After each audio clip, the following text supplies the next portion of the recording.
Welcome to Dark Exodus.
Dark things.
You understand?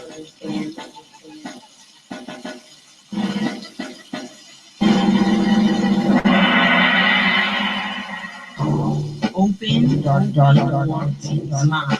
Yeah,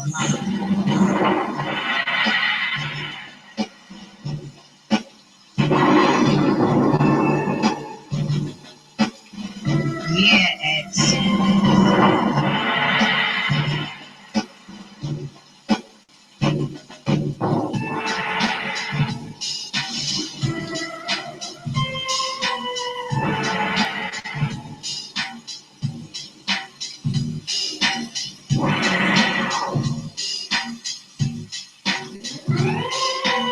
You understand?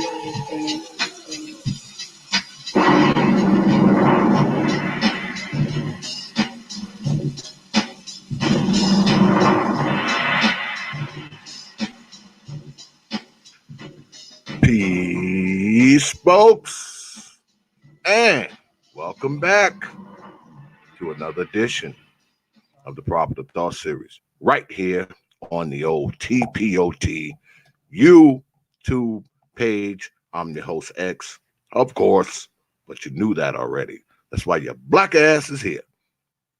Now tonight, y'all know we usually do on Thursday nights, we usually do like a D.X.L, we get a bunch of the crazies up here and we go to acting a fool and all that.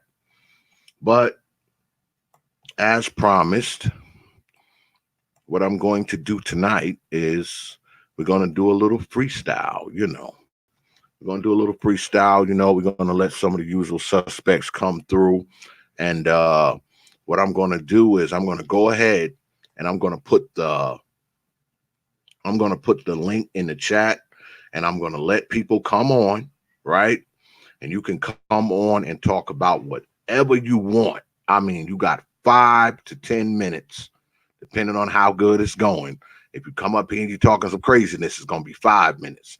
But you got between 5 and 10 minutes to come up here and you can talk about whatever you want. I don't care what it is. You can come up here and talk about my mama if you want to.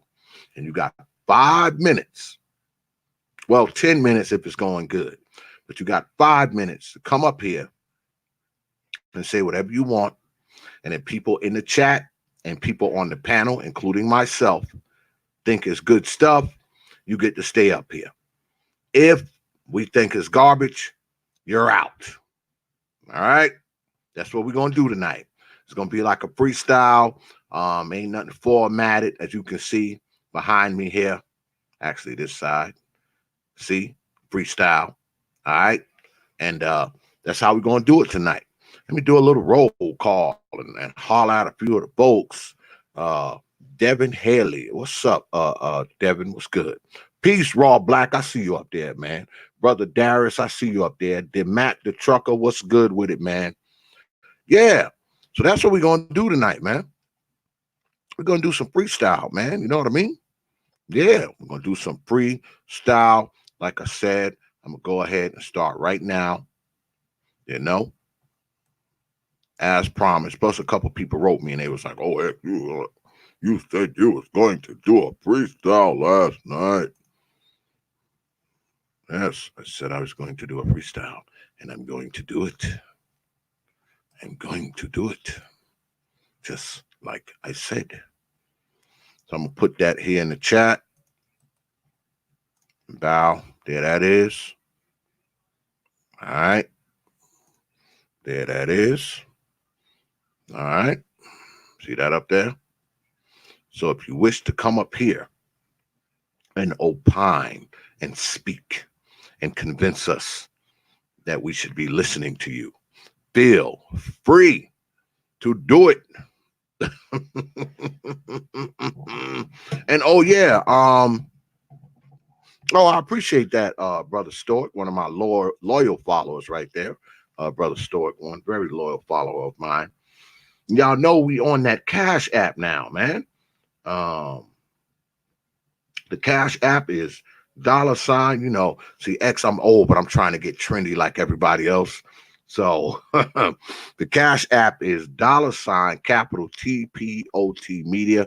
That's $capital TPOT OT Media. If you feel you want to drop a few coins, somebody wrote me earlier today. They was like, "Oh man, your PayPal's acting up." I don't know what's going on with PayPal, y'all. I have no idea, man. I have no idea what's wrong with the PayPal. So just forget it for now until I can get in there and see what's going on, or call them or something. Maybe I don't know. Maybe something's jiving with the system. I don't know. So don't worry about it. I got this Cash App now. Seems like that's what everybody has now anyway. Um, I know y'all like doing the super chat and stuff like that too. If you want to do that, that's fine as well. So don't worry about it, man. Don't worry about it. You know, it's messing up. Like a couple people told me that it was messing up last night and last week too. I don't know what's going on with it, y'all. I have no idea. I mean, it's just crazy. But before we get started with anything, the first thing y'all know I got to start off with is thanking the folks. As always, man, you know, I mean, y'all support this channel, man, so much, man. Y'all really support this channel, man. And ultimately, y'all are supporting me.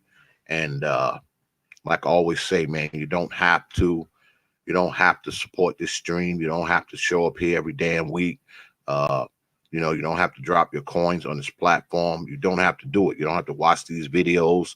You don't have to share them, like them. You don't have to do anything. You could be doing anything with your Wednesday and Thursday nights. You can, you know, but you choose to be here. You know, my loyals, they always with me no matter what, you know, constantly dropping coins on this platform, man, like all the time. They support it. They write me, all that. They do all of that, man. And what's good, brother Cool Jen? I see you up there, brother. I mean, y'all just support me, man. Y'all my folks. A lot of y'all know who y'all are, man. Y'all been with me since I had like 50 subscribers, you know, and now we got a few thousand subscribers now. And yeah, man. I mean, y'all hung in there with me, man. And the channel's growing. And I know it's because of y'all, man. It's because of y'all. And every night I get up here, I tell y'all, you know, I don't do this to kiss y'all butts. I don't. Because y'all know by now, X don't kiss no damn butts. I do it because I genuinely appreciate all of you, man. Every single one of you, whether you drop coins on this platform or not. All right. Whether you here every week or not. When you come here, you watch one of these videos, you're showing support. When you join in the Proper Thought series of Facebook fan group, you're showing support. When you hit me up on Instagram and Twitter, you know, what you better be doing, because if you don't, I'll be standing by your bed tonight. But all jokes aside, man, I mean, y'all really support this channel, man, and I'm humbled. I'm honored, man, and I'm appreciative of all of y'all. Y'all my folks, man. Y'all are, man, and I'm going to keep trying to pump them out. You know, I'm going to try to pump them out and give you the stuff that you like, you know, as long as I can. All right? All right. And I thank all of y'all, because y'all my folks.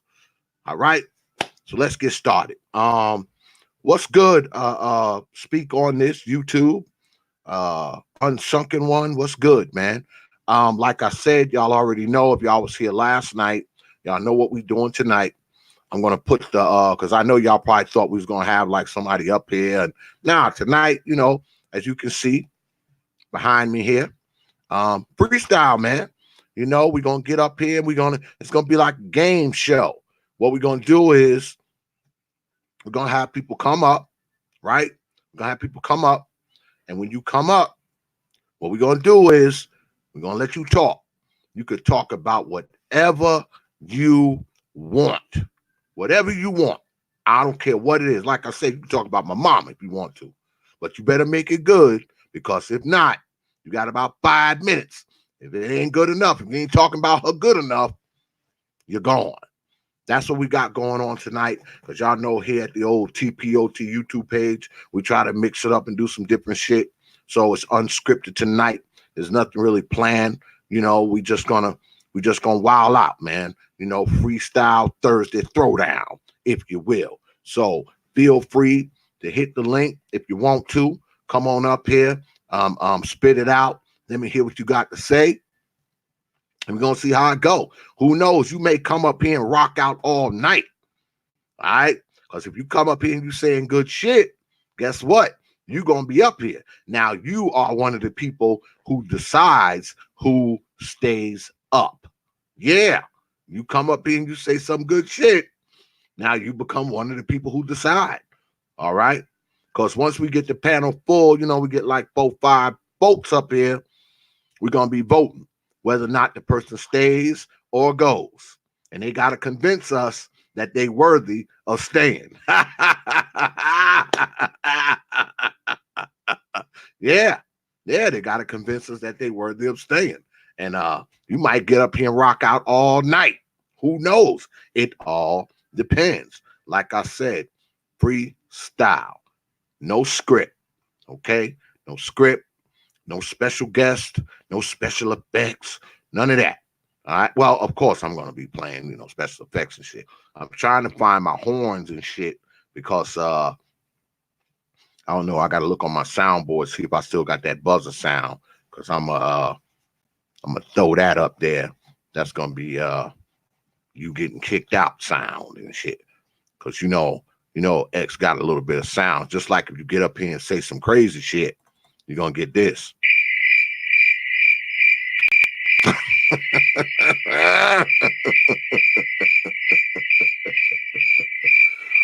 So if you don't want crickets playing while you're talking, because see, once the crickets play, you're gone.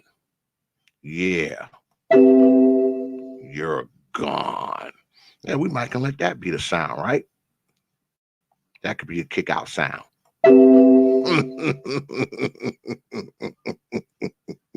If you, hey, what's good, infantry skills? I know, man. I know, man. You know, I know, because you know what old X thinks. You already know, infantry skills. You've been around a lot. You've been around a lot. You know what X thinks of. These. Old mamas. Mama!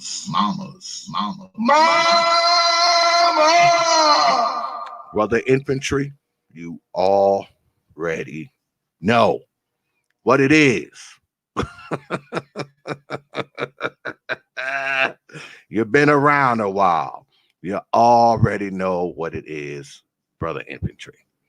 So, anybody want to come up? There's the link. Link's right here. Come on up. Don't be scared. Don't be shy. Come on up. Come on up. Come on. Don't be scared. It's your platform too. It's your platform too. Come on up, man. All the folks, y'all follow me all the time. People like Raw Black. People like Cool Gent, the Unsunken One, Infantry Skills. Always writing something in my chat room. Stoic One. I mean, come on up, man. Come on up. Don't be scared. Come on up. Come on up. Tonight, I'm up here for the folks. I'm interacting with the folks tonight. That's what I want to do. So come on up. Come on up. That's what we're doing tonight. This is about the folks tonight. I should have named it Freestyle for the Folks. That's what I should have named it instead of just Freestyle. That was stupid. Oh, Uncle Ruckus. Uncle Ruckus, come on up here, man. Uncle Ruckus in the house. Get on up here, Uncle Ruckus. Get on up here. Oh, shit. Brother Chaos in the house. Yes. Brother Chaos, what's good with it, man? This is the first time you've been on my show, man. You know I wrote you like a few months ago and you snubbed me, man. When you wrote me? When? Please tell me. A while back, I was trying to get you on the Hours of Power, man, and you snubbed me, man. Did you email me or this is a comment on YouTube? I'm trying to think if I wrote. I don't even remember. I think it I might be on the wrote, Google Hangout that people don't use too much. I might have wrote it through the YouTube Messenger back when that was back when Hangouts was still alive. They're dead now, but that was back then. Well, what you need me for? What's going on? You hit me up. I want you to come over so I can interview you on the Hours of Power, because you know I do the before I started doing the debates, I had the Hours of Power where I interview 3 people a night, everybody for 1 hour, and I had hit you up to talk about that. Oh, okay. You snubbed me. You snubbed me, man. Okay. Well, I'll give you my email. You're in the chat room, so I mean this. I don't know if I'll type it here so you can probably email me. We could talk for an hour. I was on Gab last year on an interview, and it's my first interview with another YouTuber, so it was odd, but I kind of liked it. It's at times I'm not afraid to answer certain questions, but goddamn Gab beat me to shit again. Damn you, Gab. Nah, Gab, that's my dude. But I'm gonna say this. Since I'm up here, that was a debate. That was an official debate, Brother Prophet. But last night? Yes. Last night? Oh yeah, I mean Professor Cerulean is official, man. And so is Brother Amiri. I mean, yes. So Yes. But one thing, I haven't really checked out your channel until like for the last end of the year going on now, that the people you had were good. But this right here, this is like official. I don't care what anybody would say, because it was two minds, well-read brothers going toe-to-toe with not only what they know, but to really reason on the issues in regards pertaining to our people and what was done in the past, what is the present, and what to expect potentially in the future. But usually the past was well more of the focus of last night's stream. I find one thing that I could learn out of this, that the people that were watching, what I could take out of this, a lot of people did not want this message to be circulated, because if you had 200 likes, you would have popped it right in the algorithm right now to speak.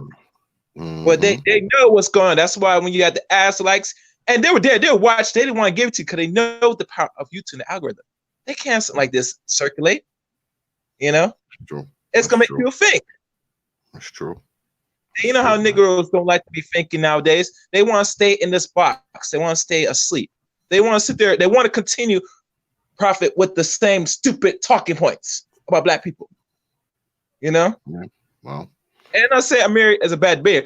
He did very well, including Cerulean. And they sit there, we lay out the problems. Is blackness a way to go? Is it important? Is it a scam? All that was answered yesterday. I know because I dealt with this so-called conscious circle for years now. Even when I even knew that it existed and it's been around since maybe later in the late 80s, 90s, that really I came across to hear more about it around the 2000 era per se. So after I came across these scholars, I always want to know what was out there. And in time, I sit to explore. But I'm not gonna give too much information because I'm gonna leave that when we do an interview to explain a little bit more. Okay? Yeah, man, you gotta hit me up, man. You gotta come up on my shit, man. You're like the only person that ain't been on my shit in YouTube. Okay. That's cool. I'm just saying. Yeah. And by the way, man, you came up here talking some good shit, so you get to stay. Let me stay. Let me put my email in the chat room so you can get it. But you can talk for a little bit. That's like 5 minutes. Yeah, so come on up, man. I see Uncle Ruckus, man. Uncle Ruckus, you were supposed to come on my shit a long time ago too, man. You better get on up here and talk some of that good shit, Uncle Ruckus.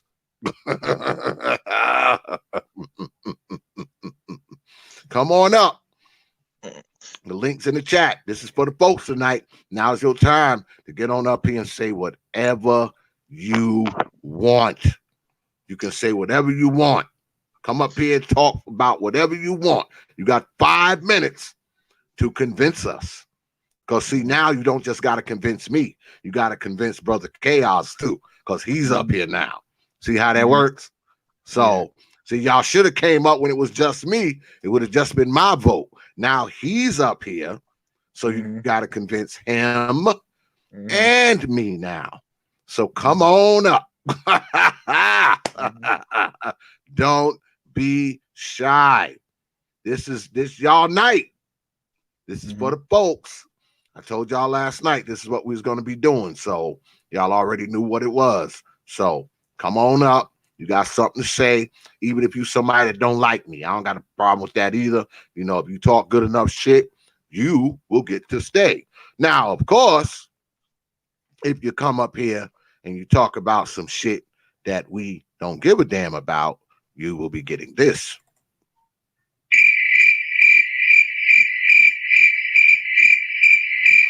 If I play that, that means you're on your way out of the door. Oh shit, Uncle Ruckus in the house. Uncle Ruckus. What's going on with you, Brother X? What's going on with you, man? You finally came on, man. You've been ducking me for like 6 months, Uncle Ruckus. Yeah, I had to work on the bone, docs. Had to do some stuff for the white man. You know what I'm saying? So what you got to say, Uncle Ruckus? I just want to say that Trump for 2020 again. That's all I want to say. President Donald Trump is the realest president we ever had this generation. So what do you all have to say about that? I don't really dig Trump. It's not because I'm a Democrat or a Republican. I'm a registered independent. I've been that for quite some time. I vote policies. I don't vote politics. Me personally, I think Republicans and Democrats are two fangs of the same cobra, actually. They're two sides of a sword aimed at the necks of black folks. But as far as Trump goes, I just don't think he's made out of presidential lumber. I mean, maybe that's just me. I don't think any of these presidents are for the people, definitely not for black folks. I just don't think that Trump is cut out to be sitting in the big chair. I just don't think he's cut out for it. I don't. Come on, Brother X. You know you want to agree with that. What that man, what's his name? That Obama nigga, what did he do? He ain't done nothing for the blacks though, but turn everybody to different colors.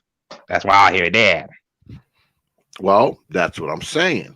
I don't believe any of these because I voted for Obama when he ran the last time. I did vote for him, all right? But I didn't really think that he was going to I didn't think he was going to do too much, but I thought he was going to do more than he did. I thought once he got in his final term and he didn't have anything to lose, I knew he wasn't going to do shit for black folks his first term. I knew that shit. All right. I knew he wasn't going to do this first term. I knew it. But his second term, I was thinking, trying to think progressively. I said, well, this is his second term. He don't have nothing to lose. He gonna go in. He gonna do whatever he wants because, he don't have anything to lose. But that was a disappointment. He didn't do shit for anybody either. So, I mean, I don't think any of those people in the chair are really going to do anything for us per se. The difference between Obama and Trump, I mean, they are two polar opposites, of course. I just think that Barack Obama was a lot smarter. I mean, Trump's a buffoon, man. I mean, this dude's a buffoon.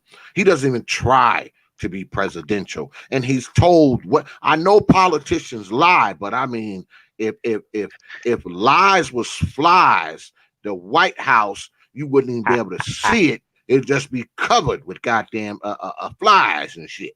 So I mean, come on. In that case, I would have voted for Hillary over Obama any day. That's just my personal opinion. I don't know. I don't know, man. I don't know. But I'm about to get up out of here though, doing the Bone Docs. I'm working on the next season of Bone Docs. Rest in peace to John Witherspoon. Oh yeah. John Witherspoon, man. John Witherspoon. I'm glad you came on though, Uncle Ruckus, man, and I'm glad I didn't have to play these crickets on your ass, man. But you know what, Brother X? We got to do another full interview one day. I got to get back to doing the Bone Docs. Yeah, niggas out here want to be niggas though. I can't stand niggas. I hate these niggas. I like that thing what you been doing where you say I come and hunt your old black ass. Yeah, in your dreams, Uncle Ruckus. In your dreams. I'm only gonna do that though if you don't follow me on Twitter. You follow me on Twitter, you don't have to worry about it. Well, I got you on that, Brother X. All right, man. You got my information, man. Hit me up, Uncle Ruckus. All right, Brother X. You niggas be good out there. Peace, man. Old ass nigga. All right, come on up. See, Uncle Ruckus, he got up off of here. He got up off of here before we got a chance to vote whether or not his ass stay on. He got off of here too quick. Come on up, man. Come on up. Told you. It's freestyle, man. Freestyle for the folks. Come on up. Talk your shit. You can talk about whatever you want. Whatever you want. Whatever you want. Come on up. Come on up. Now's the time. Prophet, I also want to say, Yeah. I do have a premiere tomorrow afternoon. I'm trying to finish upload now. And I have a wonderful woman that me and her had a discussion about how much it really financially costs to raise a child here in America. Because we all follow the illusion that it costs like $250,000. Well, this woman I had on, I knew for like a few years, and she has children. When we sit there really critically think about it, the math didn't make no sense. So I told her to come up on my stream on another channel 2 weeks ago, and we had a nice little discussion on it. I'll be uploading that, and we'll be premiering tomorrow afternoon, depending on what time. So I'm hoping that she'll soon start creating a YouTube channel soon. And once she do, you know what I'm saying, and depending on if we have this interview, I'll let you know to let her know to hit you up once she really gets settled. She's a good one. Yeah. I mean, let's be honest. I mean, this is a male space, okay? We all know that X shit is the male space. But I do bring women on, man. I mean, I've had plenty of women on this channel. I mean, plenty of women. I mean, Dr. Yaya's been on this channel. Dr. Ford's been on this channel. Paulina Johnson's been on this channel. What's her name? Erica's been on this channel. I mean, Classic Ruby's been. I mean, I have women that come on the channel. Cocaine Kells has been on this channel. Nyla has been on this channel. I mean, you know, I don't have a problem bringing women on the channel. None whatsoever. You know, as long as they ain't the old ratchet, you know, the bullshit ass chicks. I don't want them up here because I don't want them up here ratcheting up my shit. You know what I'm saying? But yeah, I get you. I feel you. Yeah, if they decent females, man. I don't have a problem with that because regardless of the shit that I talk all the time, you know, because everybody gets mad at me because, you know, I get up here and, you know, from time to time, you know, I do go in on these old mamas.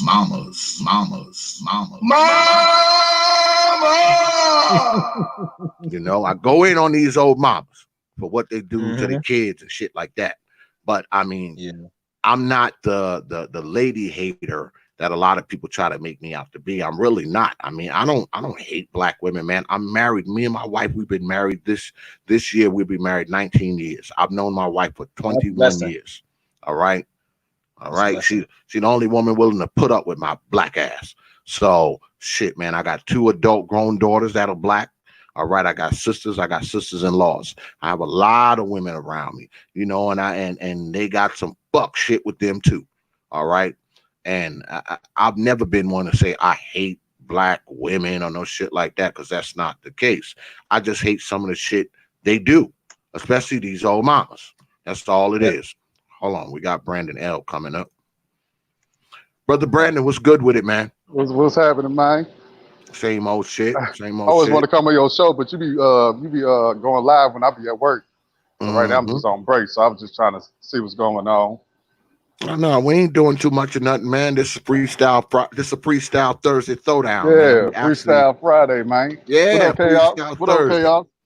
Oh shit, what's good, brother Amiri? I see you up there, man. Come on up, Amiri. See, what we doing tonight is we just letting people come up and talk about whatever they want to talk about.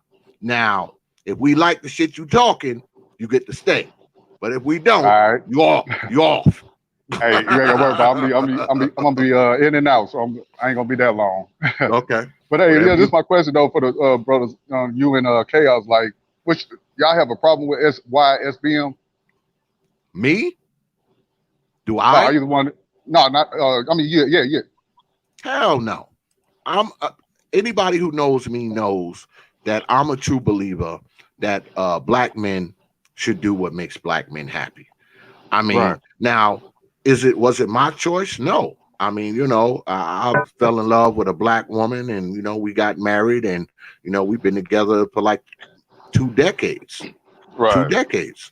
That wasn't my choice, but everybody that knows me knows that I have 2 grown sons, and both of my sons are married to Latino women. I have half Latino grandchildren. So, I mean, I don't have a problem with brothers. I used to now, full disclosure now. I used to. When my sons came home and said, "Oh, Pop, I want to marry this, you know, this Spanish girl," you know, Yeah. I was not, you know, full disclosure, I ain't gonna lie to the folks. I Were they did have a were they problem with closer it to at black? Were they first. closer to being black or white? Yeah. They're not the white Okay, Hispanic. so they like You can't, Mara La Negra. yeah, you can't tell they're Hispanic till they start talking. So they talk right. Yeah, when they start talking, then you know you hear the accent, then you know, Yes, 'cause sir. they just look like, you know, they just look like light-skinned black chicks. You know, I mean, once they start So they're not talking, you like hear that. the accent. So they're not like the what they call mistu. What's called the mistus type, mestitos types. I guess. Okay. Right. I Okay. guess. But They got the you body know, of a black woman. That's all. That's all that yeah. matters. That's all. Yeah, I mean, you know, I had a problem with it at first, but you know, as you get older, you know, you come around. Plus, you know, my grandbabies, you know, I love my grandbabies to death. They get on my damn nerves, but I love them to death. And you know, the grandkids start coming, you know, you kind of grow out of that shit. And like I Right. said, you know, I mean, I believe black men should do what makes black men happy. You know, I mean, I don't think that black men should have to sacrifice their happiness for, you know, whatever, Yeah, for because some movement.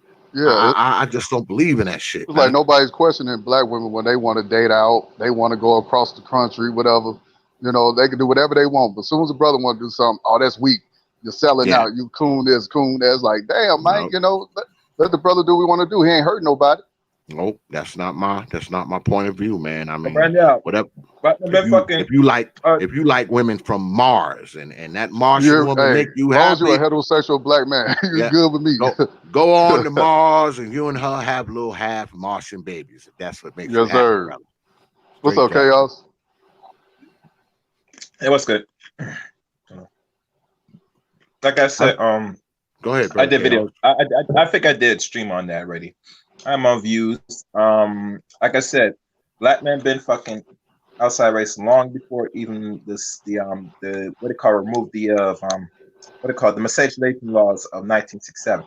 Right. The only thing is increasing slowly but surely. But like I said, the whole black population still interbreeds with black people anyway. So regardless how it stands out, as long as we're in proximity to each other, the possibility of black life is very heightened. When we start being proximity to each other, and we have the mindset like these other race people, then the possibility of interbreeding greatly increases. That's how I see it.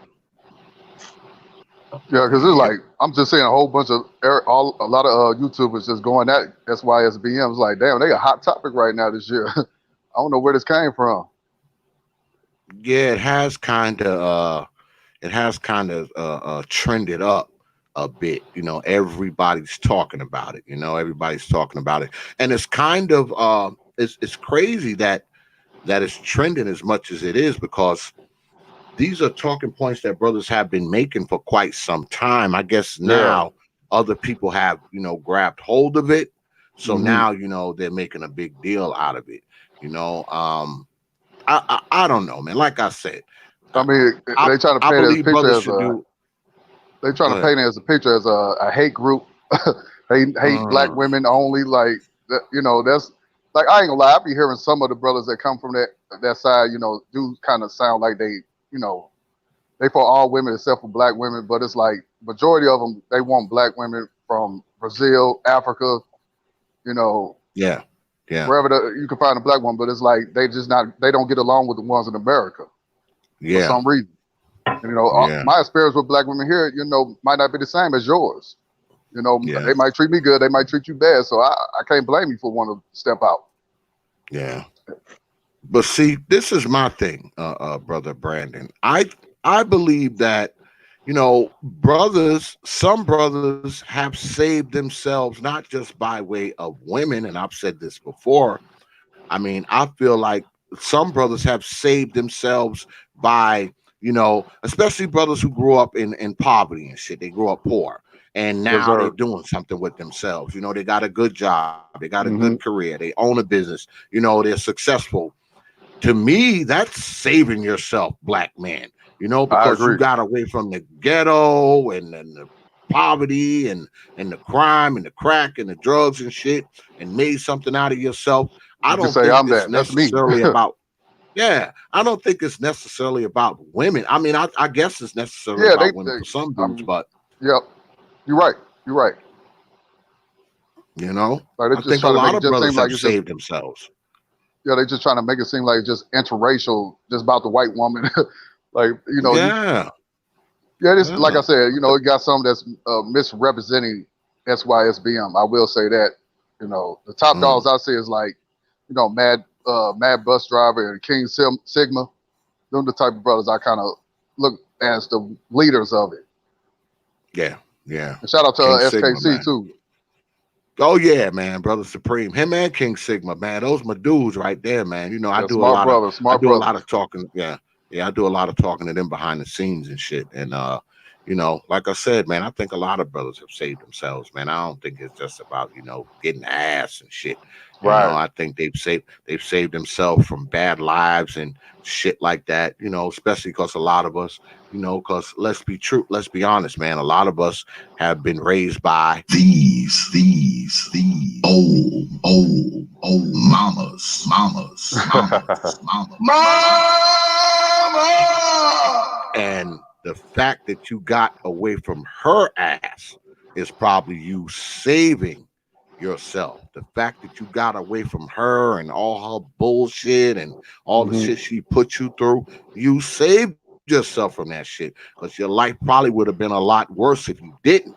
If you didn't get away from that shit, you probably would have been a lot worse. You might be dead, in jail, you know, on drugs, anything. You know, caught up with some old baby mama, you know, anything. Your shit could be worse. You know, that's just what it is. Come on up. Oh shit. Hold on a second, Brother Brandon. I see Ty City and Big J, man. Come on up here, man. Come on up here. Big J, man. You gonna set it off? I see Ty City up there too. Come on up here, man. Yeah, you gotta come up here. If you're talking good shit, you stay. If not, well, hold up. Brother Chaos was up here first. Brother Chaos. Oh, he stepped away. Yeah. Does Brother Brandon stay or leave? I vote for him to stay. Yeah, he can stay upstairs. He's brave. All right, here we go. I'm shocked he said that. He don't like me. He don't like me. Chaos, he think I be complaining about black women too much. Yeah, man. Come on up, man. Don't be shy. Don't be shy. Come on up. Come on up, brothers. There it is. I'm even gonna put it. I'm gonna put it big, so you don't be scared. Don't be scared, man. This is the TPOT YouTube page, man. You have nothing to fear here, my brothers. You have nothing to fear here. Come on up. Don't be shy. What is it, man? Is it the background? Does the background scare you? You want me to change it? I'm gonna do this. I'll make it that. There it is. Boom. That ought to make you want to come up, right? Look at all that black unity. Oh shit, Ty City in the house. Brother Ty City, what's good with it, man? What's up? What's going on, brother? Y'all hear me? Yeah, I can hear you. No, I'm just chiming in, man. All right. Yeah, so my only grievance with SYSBM, man, is I mean, when you understand women, man, they like to take things and make it about them. You feel me? And that's the only thing that I can see that I just gotta push back on, man. Cause if these bitches make this shit about them, bro, I mean, they gonna take the power out of it. You know what I'm saying? Mm. Yeah, well, I mean, you know how it is, man. Like, And that's what I you know what I'm saying. If they put it in that dating and mating, if they put it in that dating and mating corner, then you know they've been defeated. You feel me? But mm, like you said, a lot of us had to mm-hmm. save ourselves from our environments. You know, Mm-hmm. I like to hear more talk about that. You know what I'm saying? On the So parenting you side. saying Yeah, you saying they exactly. it seems like they uplifting women too much, especially non-black women. Well, inadvertently, because see what I see happening is people just saying, "Oh, y'all ain't getting no pussy. Y'all mad because y'all not getting the women that y'all wanted." You Mm-hmm. know what I'm saying? And women, they love that shit, man. They love the attention. If they can Facts. spin it, if they can spin it to make it seem like you talking about them all goddamn day, and that these issues are because of you and your insecurities or whatever else they want to try to, however else they want to try to slice it, you know. But yeah, man, like you said, man, brother X, man, that hey, you know, it's Yeah, it's realer than that.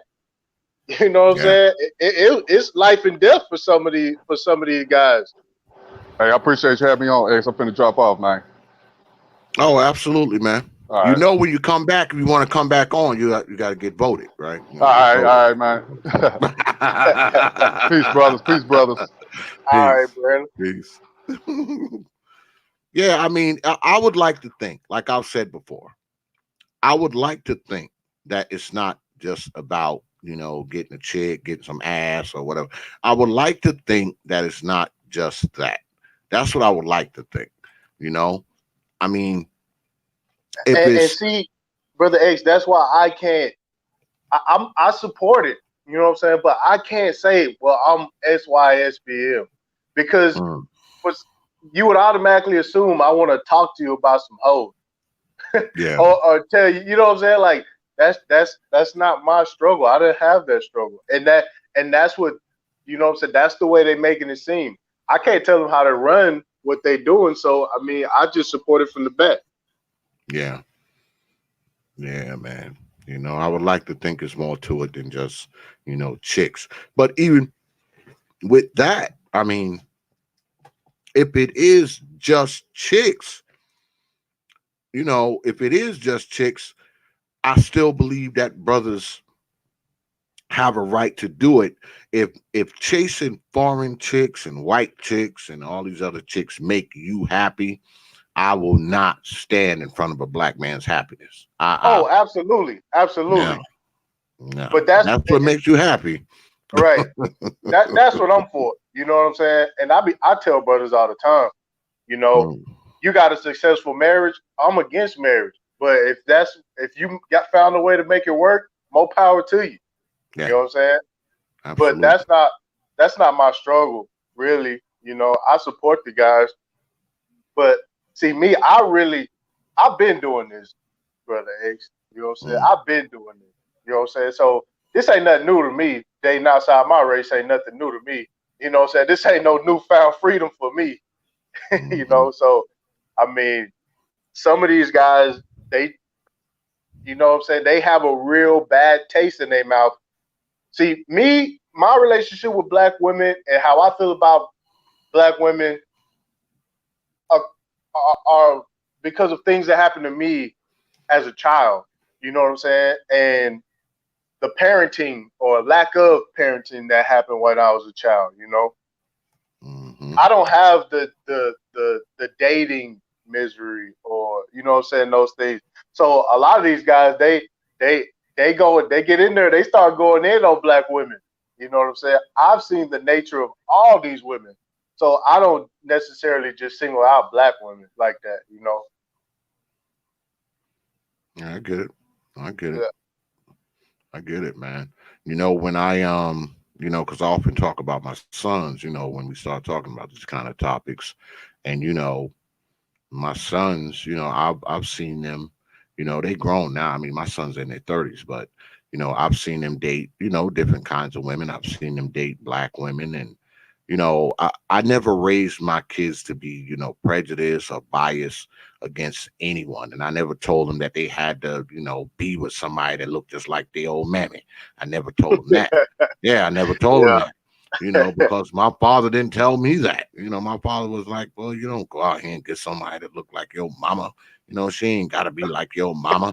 So, you know, Yeah. I didn't grow up in that. You know, a lot of us do though. You know, you hear that shit, man. I've heard, you know, people in my family, you know, women have told their sons that and all that kind of nonsense. But see, I didn't grow up with that philosophy. So I didn't Well, give that it's not. philosophy to my sons. Well, X. I mean, it's not even like a philosophy. It's more like a sick perversion. You know what I'm saying? Yeah. People Yeah. saying that you should get somebody that looks like your mother, not behaves or acts or has the Yeah. characteristics of your mother. That's how your Yeah. mother looks. You know what I'm saying? Like, Yeah. so when I tell people, like, because trust me, I get it. A lot of people come to me, I've gotten it. Like, oh, well, your mama's black. It's like, well, I'm not sexually attracted to my mother. Yeah. And, you know, there's no way to debunk that. You told me to pick a woman based on my mother's physical appearance. Yeah. Yeah.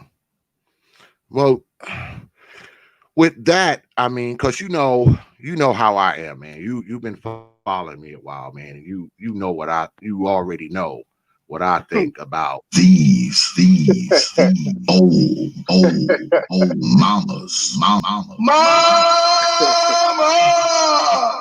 You already know what I think. So, I mean, when you got people saying, okay, get somebody that's like your mother. And usually the people who are saying that, usually the women that are saying that are the shittiest of mothers to begin with. Those are the ones telling you, get somebody like her. You know, the mother that beats the shit out you, the mother that puts men in front of you, the mother that neglects you, the mother that abuses you. You know, so I mean, you got this person telling you to get somebody just like her. That doesn't make any sense. I mean, because any woman of consequence is going to tell you to get out there and be with somebody that makes you happy, somebody that compliments your style, you know, somebody that's going to, you know, treat you the way a man's supposed to be treated. I mean, anybody's old mama telling them to get somebody like her and they know she's a shitty mom, they know that their mom just ain't shit and she wants you to fucking suffer. Like she probably made men suffer all throughout her life. That's probably why her black ass alone. All right. Her black ass alone right now. She's alone right now because she didn't know how to you know, be the type of woman to keep a dude around. So I mean that whole well us as black people, we got this kind of Oedipus kind of thing anyway, where we love and worship our old mammy anyway. So people just feel like, you know, you supposed to, you know, get somebody like her as if your mama is like this greatest person, like your only ideal of a woman should be what your mama is. That's stupid to me. Like, come on, Right. man. Come on. Right. So when I, you know, saying talk about certain things, I get projection back. You know what I'm saying? People project things onto me. They tell me that I have mama issues or I have, you know what I'm saying? Something's wrong with me. And it's like, no, I have a deeper understanding, you know what I'm saying? Because I am not my experiences, you know what I'm saying? Exactly. Plus, why would you want to get somebody like your mama if your mama wasn't shit? Why would you want to get somebody like her? I mean, why would you want to get somebody that looked like your mama, especially if your mama's old and fat? So what are they telling you? Get somebody old, fat, mean, and ornery and abusive? That's what that's what they're telling you. Go out, get some old, fat, mean, abusive woman and make her your wife. All right, brother Chaos. Brother Yes. Chaos. Does Yes. Thai City stay or go? I say stays. Yeah, let him stay. He can live. All right. There it is. There it is. Come on up. Y'all know the game we playing. God damn it. Come on up. Come on up. Don't be afraid. there's nothing to fear here. There Yeah, is man. nothing to fear. I mean, you never hear anybody say, you should be with a man that looks like your father. Nope. You know what I'm saying? Nope. Never say that. Nope. Nope. But see, that's the thing. If you have, if a female child, right, has a father in her life, right, and he's a decent man, takes care of her, protects her, love her, groom her, raise her the right way. These are the women that have a tendency to choose better men. Now, of course, there's always going to be outliers. There's always exceptions to every rule. But the chances are when a female child finds herself raised by a solid guy of consequence, she makes better decisions with her life. She's less likely to end up on the stripper pole. She's less likely to end up as old baby mama by the time she's 14. All that stuff is just less likely. But like I said, I mean, everything isn't foolproof. Like I said, there's always exceptions and outliers out there. But if she has a father around, what that does is that prepare her. Because one thing about a female child having a father, right? She grows up with this man who protects her, provides for her, tell her she's beautiful, tell her she's a princess, makes it so she doesn't need anything from another man. She doesn't need a man to buy her stuff. She doesn't need a man to tell her she's pretty. She doesn't need a man to protect her. So she's less likely to fall victim to these clowns out in the street because, see, she got a man that she can call and say, Dad, I need $50. Dad, I need a pair of shoes. Dad, I need, and she's not susceptible to these clowns, and she has a tendency to just make better choices because she's seen what a man is all her life. She knows what a man looks like. She's seen him, her father. She knows what a man looked like. Women who have been raised by their father are probably more suited for relationships. That's just my opinion, because I look at my wife. My wife was raised by an Israelite father. So that's why she's the way she is. I mean, she was wifey material before the ring, because this is what I tell brothers all the time. A woman does not become wifey material after you put the ring on her finger. It's not like you put that ring on her finger and pixie dust comes out and now she's magically wifey. No, that's something that she was before the ring. She was that before the ring. The ring absolutely. Just solidifies. Yeah, she was already that. And that's what I say about deadbeat dads. Like they were deadbeat people first. Yep. They were deadbeat people first. And that's where I think we make the mistakes, man. I mean, I think we as a society, we got a problem vetting. We got vetting problems. We fall for shit too quick. Fall for shit. Yeah, you know what I found, dealing with different women is that even if they did have their father in their life, I think it come down to them seeing their mother actually respect their father. Yep. You know what I'm saying? Because some of these women, they see their mother run over their father. Yeah. Well, if your pops is a simp, that's not a good if your dad is soft, that's not a good look. You got an effeminate father and your mammy run all over him. That the daughters, they're gonna grow up, they're gonna be ratchet and try to do the same shit.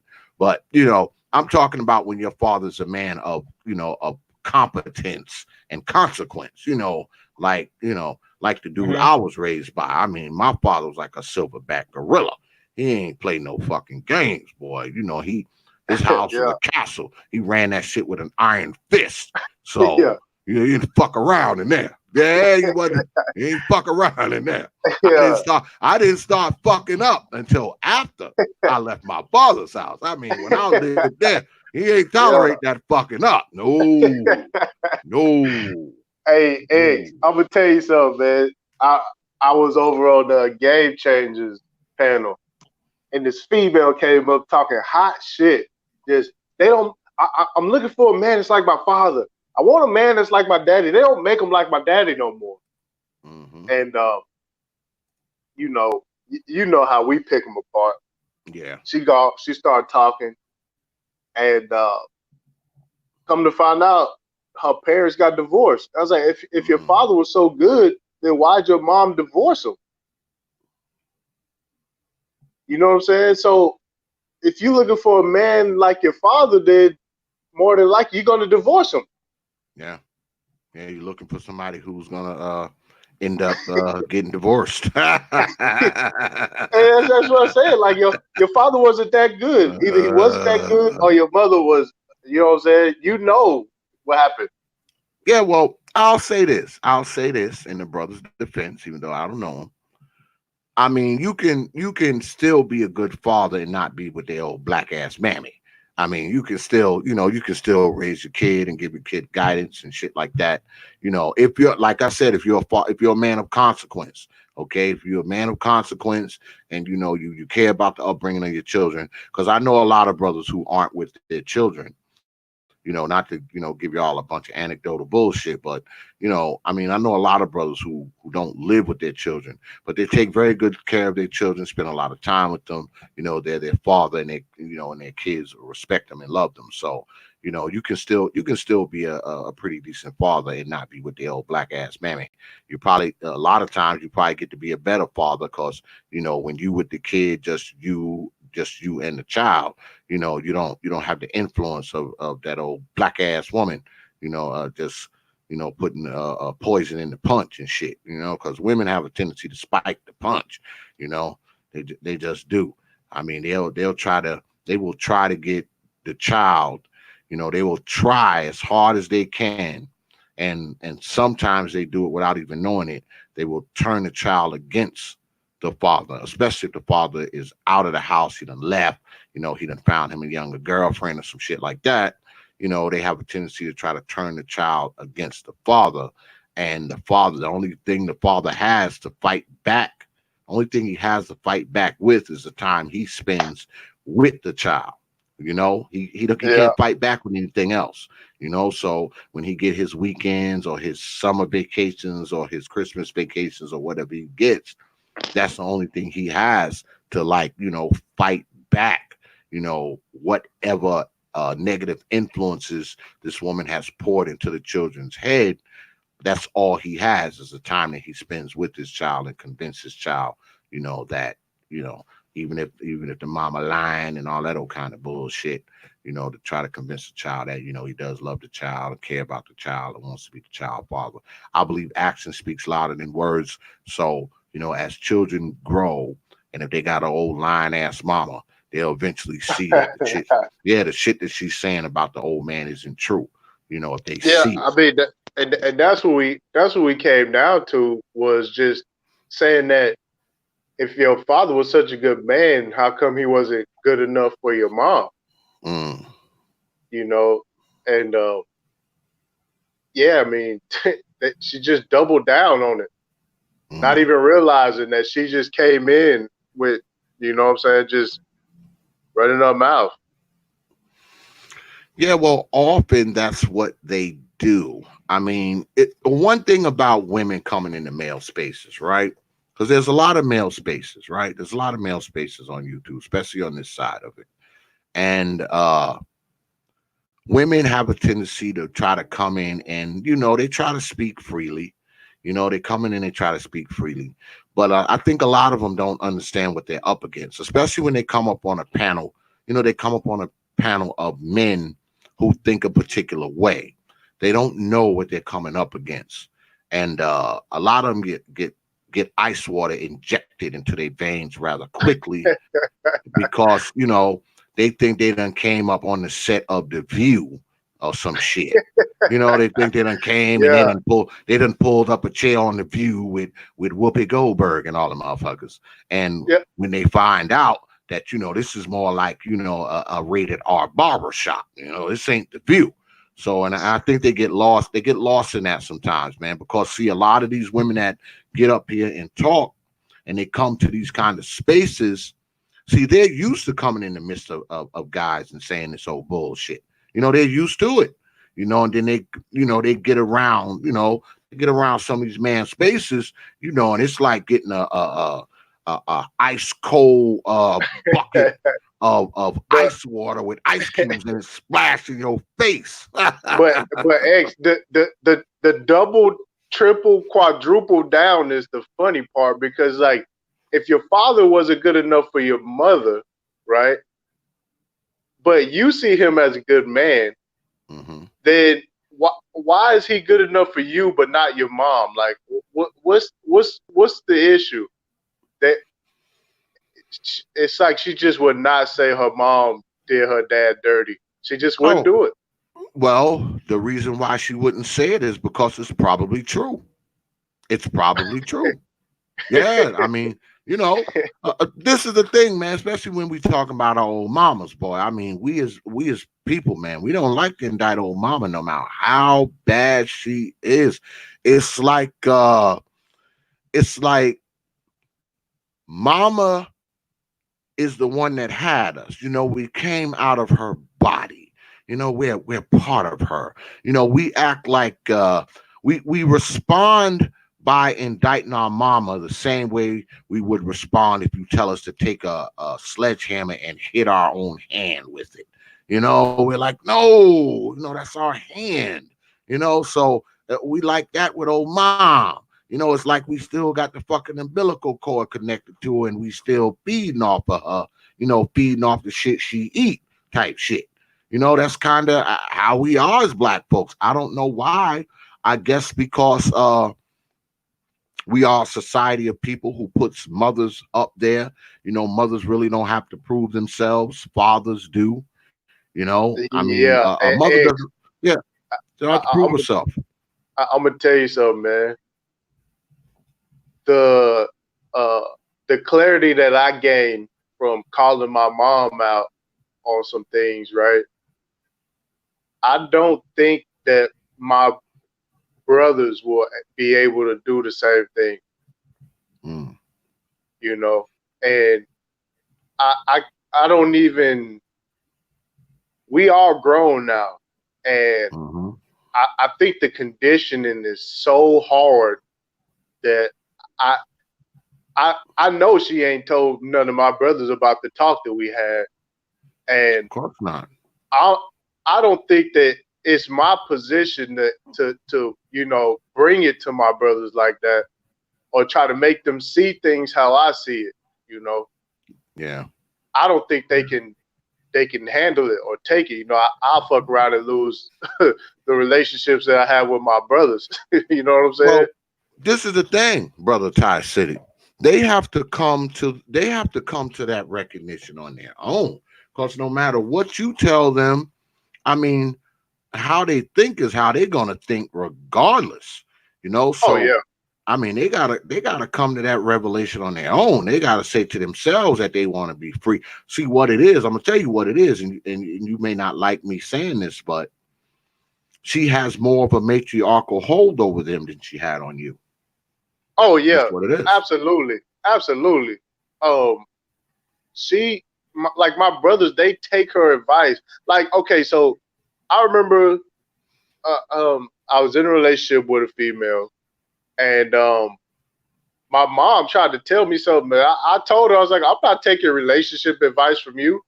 And she just took that the hardest, bro. Like she tried to hit me with the mama knows best, and I was like, no way. Oh, you had to see that. You had to see that coming. That was the first time I bumped heads with my mama. Like legit bump heads. Like, yeah, when I told her I wasn't taking no relationship advice from her, oh my God. Yeah, it was the end of the world. You had to see the old mama knows best coming. You had to see that coming a mile away. Yeah. And when my son was born, I told her I didn't want her input on nothing. You know what I'm saying? I mean, it is what it is, man. I had matured so much that I could see the flaws in what had happened. It's like, now and I mean, it is what it is, man. Yeah, well, I had talked to you before you was up on the show. We was talking about these old mamas.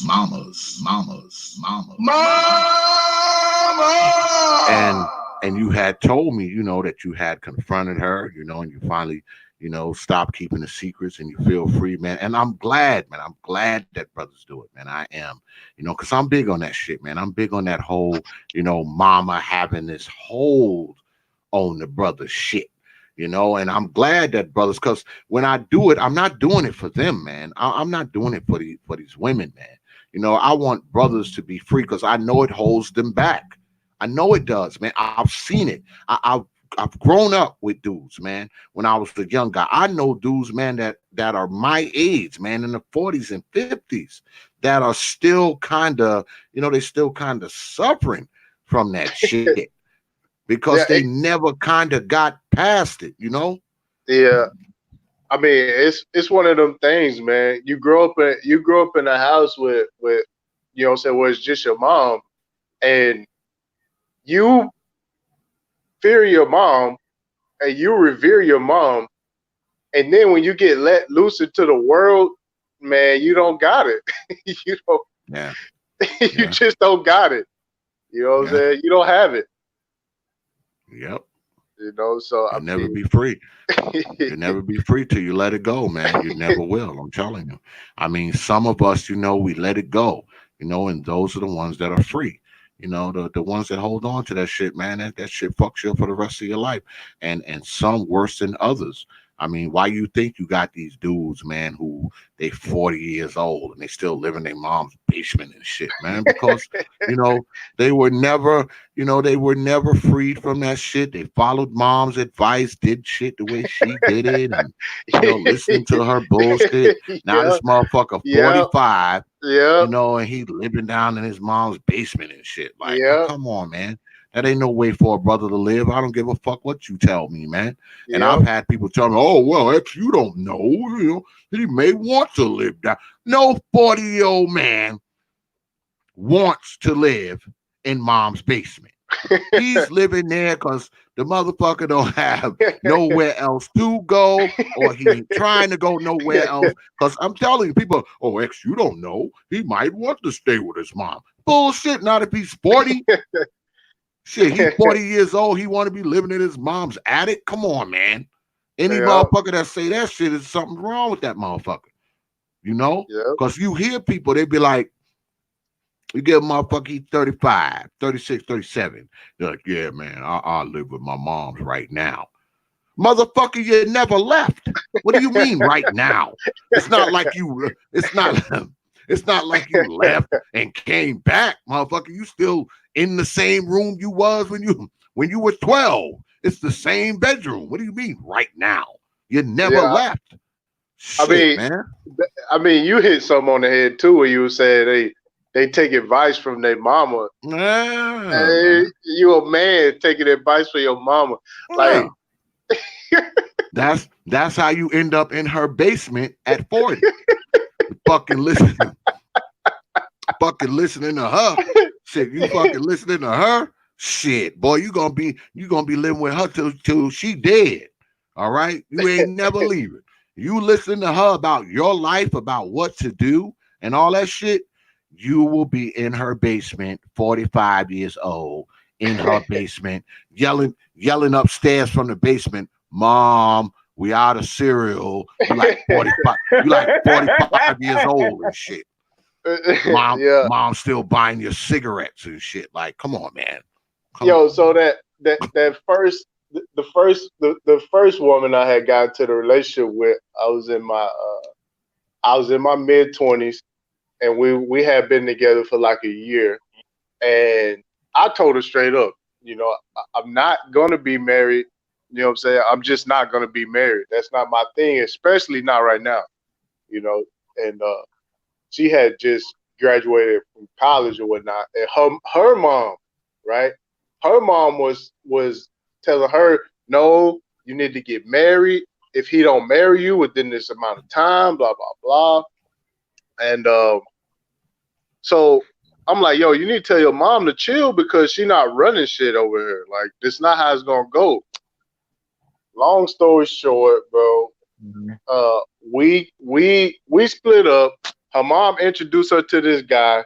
She get pregnant and married and divorced in like a year, bro. Wow. Was she still in her Listening to 20s? Was listening she to still in her her 20s? mama, bro. Was she still in Huh? her 20s? Was she still in her 20s when this happened? Yeah. So I mean, this is me, and I'm sitting there telling her like, no, we don't need to have no kids until, you know what I'm saying, we get some stuff going first, you know. And Mhm. I had just got into the company that I'm working for right now. I had just started, and I'm telling her, I'm like, no, this ain't the time. This ain't the time. And you know what's crazy? The first time we bumped heads was because my mom was working with her mom to like try to make me get into a marriage. You know what I'm saying? And that's what I bumped heads with my mom. I told her, I'm not taking relationship advice from you. I'm sorry. And then, you Yeah. know, her mom started getting in her ear, and yo, it was just this wild thing, man. She pretty much told her daughter that she was gonna cut her off if she wasn't married. Mm. And she was like, I'm sorry, I can't do it. My mom pretty much, she said she's not gonna talk to me no more. And I'm sitting there like, damn, well, that's fucked up. You know, dude, I got this long ass email. I got a long email. I just read halfway. I couldn't even finish reading it. It was just so, that shit was so sad, man. Like her mom ruined her life, man. Made her to a single mother at 20 something years old. Yeah, they always do, man. I mean, you listen to your mom, man. I mean, especially if your mom, especially if you got one of them old mamas who fucked her life up, and you know, 5, 6 baby daddies. You know, goddamn, she grew up to be an old fucking battle axe with fucking cats and plants in the house and shit, and she trying to tell you how to live life. Like, oh, do it like this, do it like me, so you can have 4 and 5 baby daddies and never get married, and end up somebody finding you dead in your damn apartment when you're fucking old and gray because you ain't got nobody around and shit. Because a lot of Exactly. these women, man, they're so miserable, man. They're so fucked up that they get to be like in their 60s and 70s, man. Their own kids don't even want to be bothered with them and shit. They don't even want to be Yeah. bothered with them, man. These old women you see walking around in the park feeding the pigeons and shit. You know, they they have nobody with them. They by themselves. I mean, it's just old fucking miserable old women, and their lives have just went to shit, man. It's went to shit. Let me tell you something, man. I was I had gave somebody a ride, right, to the hospital one day, right? This was a while back. I told this story before. I gave somebody a ride to the hospital, right? And they went in there for a checkup and shit. They had to do like a physical for a job or something. So I waited for them, down in the lobby, and I went to Novant because down here, I'm in the Queen City, so we was at the Novant Health Complex. I mean, it's a huge fucking medical complex, right? So they go up there, and get their checkup and shit, and I'm downstairs in the lobby because they got like a little coffee thing down there. So I get a fucking cup of coffee and one of those croissants and shit. And that shit was like $12. I was like, damn, what the fuck is in this coffee? So I sit down in the lobby, and I'm just, it's right in front of the main door. And I'm just watching people come in the main door, right? And it's a lot of old people because I think the elder care is on the downstairs. So you see a lot of people in like their 60s and 70s and even 80s, coming in and out of there.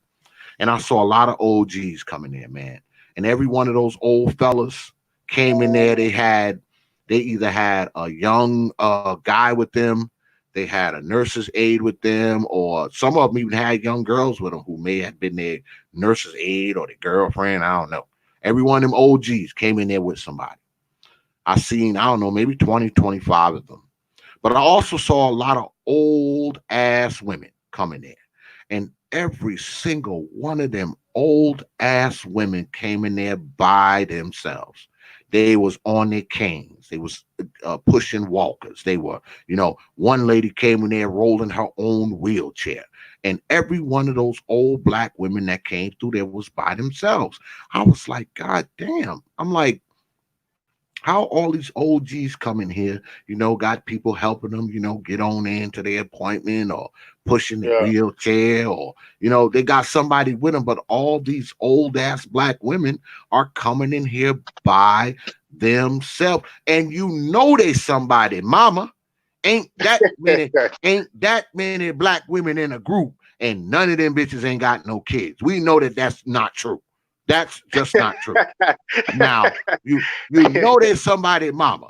They can't even get their kids to bring them to the goddamn doctor. They I guess they don't got money for a nurse's aid, and man is out of the question, obviously, out of the question. And I'm like, it makes me think about that shit that Obsidian talks about all the time, where you got these old women, man, who are by themselves, and they fuck their life away, when they was in their 20s and 30s. Just fuck this up their life away. And by the time they got 40, they started growing old alone. By the time they got 40, right? By the time they got 40 years old, they had already started growing old alone. They weren't spinsters when they got to be 50 and 60. That spinster shit started at like 38. All right. Only difference now is their kids are grown, and the bitches are so miserable that their kids don't even want to be bothered with them.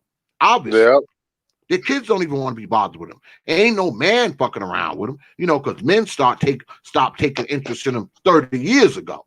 So that's done.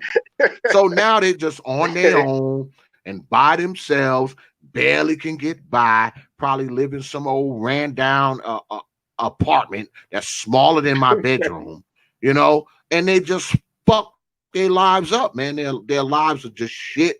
They old, they can't do nothing. They by themselves, apartment full of cats and plants and shit. They barely get by, can barely, and it's fucked up because a lot of these old women don't have anything. So when they die, guess what? Everybody got to scramble to try to find money to bury them and also kind of bullshit because they didn't have no money. They didn't have nothing saved. I know, man. I've been through it. I have been through it myself. I know what it's like when one of these old spinsters fall dead. Okay, they've been living by themselves for the past 30 fucking 40 fucking years. They don't have nothing put away. They don't have nothing saved. So when they fuck around and fall dead, guess what? The family got to gather around and try to figure out how to save them because nobody never thought about putting life insurance on these people. They never thought about putting life insurance on themselves. So now everybody got to come up with all this money to try to bury them and shit. I mean, it's crazy. Crazy. That's a fact, man. And I mean, I'm not even, that's why I'm saying I'm not even mad with these different movements of men who want to get they you know what I'm saying, financial things in order and trying to cut out a piece of this pie, man, and try to have something before they start getting involved with these women. Yeah, man. Because it's a costly endeavor, man. It's a costly endeavor, especially if you one of those type of dudes who find yourself around these old baby mamas, like, and you fuck around and catch feelings for this hoe, and she got like 4-5 kids, and because once you fucking with her, you're the pseudo father. I mean, motherfuckers say what they want. Once you fucking with her, you know what? A lot of people pushing back, man, and now you get people who they saying no. How dare you disrespect stepfathers and blah blah. Yeah, bro, it's a new day, bro. God. It's a whole new day, dog. See, that shit over with. It's done.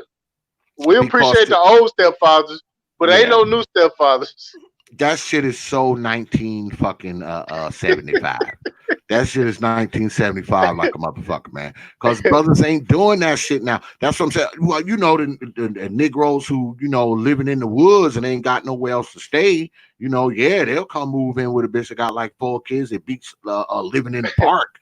Yeah, beats living in the park. hey, you see, you'll see women. They'll be having pictures with a child on social media. They'll make sure they tell you, "Hey, this is my nephew. This ain't my kid." yeah, man. And they know. See, that's the thing, man. I mean, now people are catching on. You know, I would like to believe that black folks are waking up, but we know that, you know, many of us are still asleep. But I would like to think that the brothers are waking up. The brothers are waking up to, they're waking up to the shit that's going on around them. They're being a little more cautious with where they put their penis at. They thinking ahead. You know, they trying to think past today, you know, and thinking about, you know, tomorrows and 100 tomorrows down the road. I would like to think that that's what black people are doing, you know, because that is the thing that is going to eventually, you know, bring black people, you know, healing. I mean, I got a saying, and I say it all the time. I say reality will heal black folks. Not bullshit, not fantasy, not marching, not the Egyptian pyramids. Not none of that shit heals black people. It just doesn't. I could get up here all night and give you this motherfucking tutorial about the Egyptian pyramids, and guess what? You won't be no better off. You'll go right back to your same motherfucking miserable life. And, you know, I can get up here and give you all these soliloquies about, you know, how we need to get out in March, you know, because this brother got shot last night. And no, that shit is not going to heal black people. What's going to heal black people is seeing things for what they are and acting accordingly. All right. I don't believe that brothers should put themselves in a predicament that's going to make them worse off. And to be honest with you, for instance, if you're a brother who has some money, right? Say you're a brother got a decent amount of money, right? You got a good job, you got your own business, whatever. You own a store, whatever. You're an entrepreneur, you doing good for yourself. You get this woman, right? And especially if she old broke ass woman. You know, and chances are she got 4 and 5 and 6 kids under her belt. She's probably pretty close to brokenness. Yeah, she's probably pretty broke. So you get with her, right? And, you know, y'all fuck around, you know, y'all fucking and y'all doing all this bullshit. So, you know, y'all start to liking one another. Now, it's all good in the beginning. But, you know, once you start having sex with her, once you start banging her, once you start doing that, guess what? Now is when she's going to start telling you the kids need shoes, the lights turned off, the kids need food, you know, that kind of shit. You're going to start. Now, you won't hear that shit long as y'all ain't fucking. You know, she got enough sense to not come to you, you know, asking you bullshit if y'all ain't fucking. But once y'all start fucking, once y'all do that, that's it. Now you're gonna start hearing about how the kids need food, how her lights is turned off, and you know how the kids need shoes and coats, and that's when you're gonna start hearing that shit. So I would not want a brother to put himself in that predicament, because I'm a true believer that if you're a brother that's going to be interacting with children, the first children you should interact with is your own, not some other dudes. That shouldn't be your first interaction with children. That shouldn't be your first life with children. Your first interaction with children in that sense, you know, if you're talking about fathering per se, I believe that that first interaction should be with your own children, not somebody else's. All right. Now, if you're a brother that have children already, all right, and you know about interacting with children, you know what it's about, that's different. Okay, that's different, because see, if you have children, it's going to be kind of hard for you to pass judgment on her because she has children. All right, because you have children too. Regardless of anything else, you are also a parent. You are a father. So you can't necessarily say, "Oh, she got kids," when your ass got kids. All right, that's stupid. Yeah, that's stupid. But if you're a brother if you don't have any children of your own, I just don't think it's, in my opinion, you know, and people can get mad with me all they want. In my opinion, if you're a brother without children, you probably shouldn't be trying to go after women with children. I just don't think that that's a good idea. I don't. I don't think that's a good idea. Well, X, let me tell you, I got my son, and I ain't finna have nobody else's kid, no matter what. I don't care. I'm still. You still can't have no still. kids. That's fucked up. Shit, Yeah, I can count. but see, if you a dude with kids, right? If you're a brother with children already, I mean, you know, if a woman's got, let's say she got one kid just like you got one kid, you know, so you kind of understand what it's like to have one kid. So you have a good idea, I guess, you know what her I can't do it, is Egg. and all that kind of shit. I can't do it, Egg. Oh, I can't do so it, Egg. she can't have she got to have 0 kids. Zero. I ain't mad at you though. Hey, I ain't mad at you though. But that's what I'm saying though. Like, you know, as a man, bro, it's gonna be some bullshit somewhere. Yeah, Baby daddy issues. You don't know who these bitches having kids with, man. You know what I'm saying? Yeah, so I mean, that's true. That's nothing true. against the kid, but man, I'd rather play it safe, man. I ain't dealing with no chick who got kids. And you know what? I don't even let women meet my son.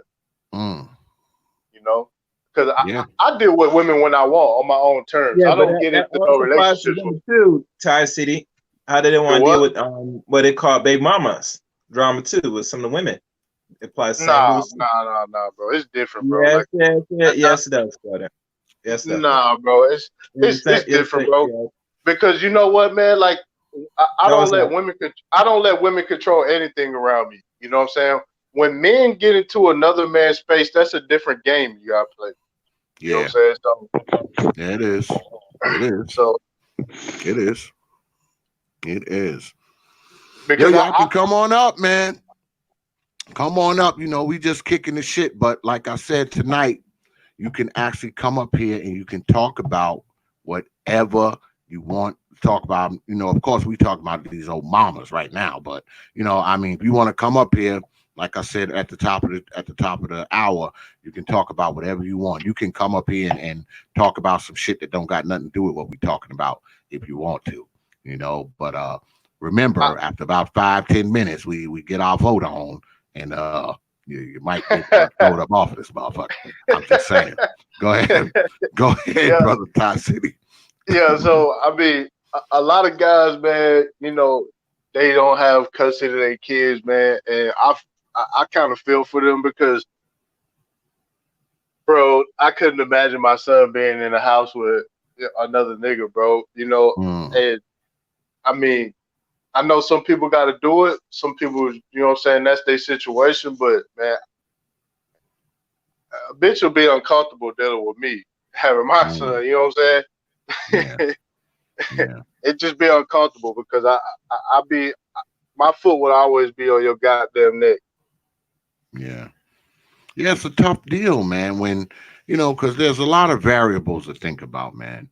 You know, when a woman got kids, you know, and because see me, I'm the type of person. I'm like this, you know. If you're a woman and you know you done had 3-4 babies and ain't none of their fathers are stuck around, you know, they on the other side of the world, or they done married some other bitches that weren't you. I mean, I think that your primary focus should be on those children. I don't think you should be running around, you know, chasing penises and shit, you know.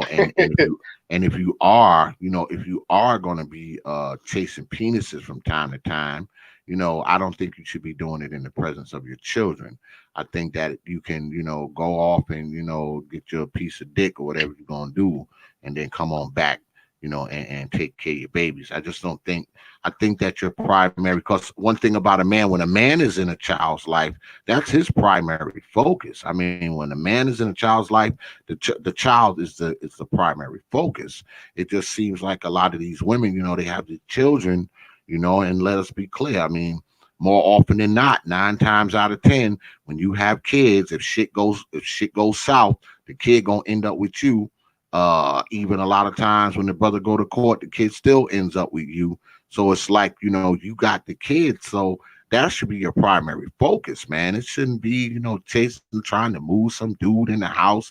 You know, that's my thing. I mean, these women had this thing where they want to move these dudes in the house, you know, with the kids and shit, man.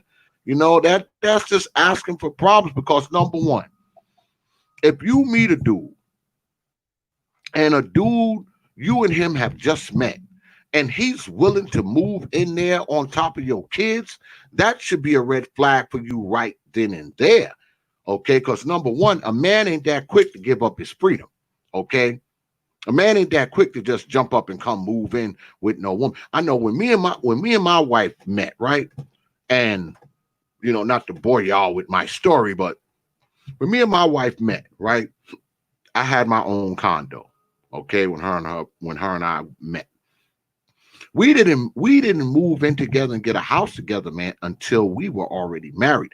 When we got married, okay, on our marriage day, I still had a month of my lease left with my condo that I was leasing. I still had a month left when we got married because we didn't live together until after we were married. She had her place, I had my place. When we got married, that's when we got a place, you know, together. That's when we start living together. We didn't start living together until after we was married. So, I mean, when I see a brother just willing to just give up his freedom, you know, like you met this chick in 3 weeks and now you know, packing up your Jordans and your Xbox, you know, your gold teeth and your fitted baseball caps, and you moving that shit into her house, and you just met her like a month ago. Like, to me, that's weird. That's weird. It's just that these women are so desperate, man, to get a dude up in there that they never stop and be like, wait a minute, me and this dude we just met 30 days ago. Why is he taking me up on my offer, you know, to move in, you know, with me and my kids? That should tell you something. That should tell you something. And as a man, it should tell you something about her if she's willing to let you do it. And y'all just met. The brother never say, wait a minute, I only known this bitch 30 days. How the hell, you know, how the hell she trying to let me move in a month and she got all these babies? You know what I'm saying? It just seems like, I don't know, man. I mean, that's just me. You know, it just seems like the red flags are all over the place in both instances, from the female side and the male side. Like I said, the woman should be wondering why this motherfucker want to move in with her. Okay, and he only known her 30 days. And the freaking woman and the freaking man should be wondering, why is this chick trying to get me to move in? Okay, and she's only known me 30 days. I think what's happening is the desperate run into the desperate. Okay, and they fulfill a need. They both feeling the need of desperation. Because you're a desperate brother, man, if you're moving into a chick house, man, and you just met her. All right? I feel like you're a desperate brother if you move into a chick house. You know, if you move into a chick house, man, you're a desperate dude. Man. That's some more desperation shit, man. I don't give a fuck. Fuck that shit. No. Yeah, but think about this though, man. I think that women will they like having a man's company. Yeah. And they can flip it around on men so easy, man, to where you appreciate her company more than, you know what I'm saying? To have you thinking that you appreciate the company more than her. Yeah. You know? So, I mean, it's a weird game, but for me, I have to own my domain. I can't. Yeah. Fuck that shit. Know? If you move into her shit, she owns you, man. No, that's a fact. She owns you, man. She fucking owns you. I've always, you know what I'm saying, had my own space. Except that first relationship that I explained earlier. That was a big problem too, because, you know, I had this townhouse that I was renting at the time, and we was living together. And yeah, I mean, that was a big thing to you know, her mom was just like, well, why y'all need to be married if y'all gonna be living together? But to me, I feel like that's backwards. Like, I'm not gonna marry somebody I never lived with before. Like, who knows how this bitch gonna act? You know what I'm saying? I find out the bitch crazy after you get married, and then I'm not doing that. Yeah, but man. that's not what that's Shit, what I'm about. That's not what I'm about though. let me tell you something. Me and my wife had got married, but I still had my own place.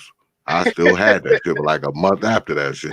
I gave it 30 days. I paid that last month on the lease too. I was like, see what's going on in 30 days, just in case shit goes south. Yeah, I could renew this lease just in case shit goes south. yeah. Yeah, man. Fuck that shit, man. Uh, Dude, and like right now, shit, if something go wrong, shit, her ass will be leaving, not me. Shit, oh, fuck for that sure. shit, man. Oh, for sure. Fuck that. Yeah, No. when I was with my son's mother. I bought a No. bigger house. So when I went and got the bigger house, I lived in it. But then when we separated, I'm like, man, why I'm living in this house, this bigger house, when I'm renting out the smaller house that we had.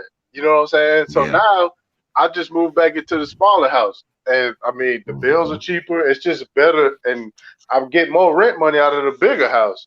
Mm-hmm. And I'm more comfortable. It's like low maintenance, you know what I'm saying? And Mm-hmm. I, And I it's just like you it. and your boy. It's just you and your boy living there, right? Yeah, You know, yeah, you that's it. We got more than enough space. He got his room, and then we split a room. He got his play side, and then I got like an office side. mm-hmm. But I mean, that's that. When I feel like nowadays, man, if you dealing with a woman, man, you gotta like there's no level to comfort for a woman. Hell no. It's more and more and more and more. And yeah. Yep. But see, if it's just because he's the only kid you got, right? He's the Oh only yeah. kid you got. Yeah. See, I got 4. And I had my kids when I was really, really young. I mean, they all grown now. I mean, my youngest is 21. They grown and they the fuck out of here. But hey, fuck out of here. And so now it's just me, my wife, and my dog and shit. I mean, I don't. The bills ain't a lot. It's not a lot to take care of. Shit, my dog, he's like the most expensive thing I got because he's a big old motherfucker and he eat a lot of food and shit. But yeah, that motherfucker, that's like a kid right there. That motherfucker eat like a horse. But other than that, it's just me, and my wife. My wife, she works, she has her own business and shit. My wife's an esthetician, so she does her own thing, and I do my shit. She don't fuck with me, and that's pretty much it. When you get my AC, this is what I worked towards. I mean, I wanted it to be like this. I didn't want to be in my 40s and 50s and, still have to worry about kids and bullshit and school and all that kind of nonsense. I mean, I got my grandkids now, but guess what? I get a little ass back. When I get tired of them, I get on that phone. Come get this little Negro. Come get him. You know what, man? Get him back. I had this talk with my daddy, man, and we was talking about grandkids and just like knowing that before you go, you've seen a glimpse into the future already. Oh yeah. And I was just like, man, that's got to be like a surreal type feeling, to see your grandkids and just know that they're on the right path and that you seen them. You know what I'm saying? Yeah, like my grandson, because I have 2 grandsons and 3 granddaughters, and my oldest grandson, he's named after me. He's a third, because my son is named after me and he's named after his father. So it'll be an X running around here long after my ass dead. So that that makes me feel good and shit. Because my grandchildren, they have my last name. So my name goes into the future, which was also my father's name and my grandfather's name. So to see my name go, like 5 generations is magnificent. And I'm glad that I was able to contribute to that. So right. And not to get too deep, but I was just sitting there just thinking like, if I see my grandkids, I'd be way more comfortable with the idea of death. Yeah. You know what I'm saying? Like, absolutely, man. you know. And my oldest, shoot, I might mess around and be a great grandfather before I die if I live long enough, because my oldest grandkid is 14. So yeah, Amaya's, yeah, she's 14. So I mean, I could potentially be a great grandfather, you know, possibly before I'm 60.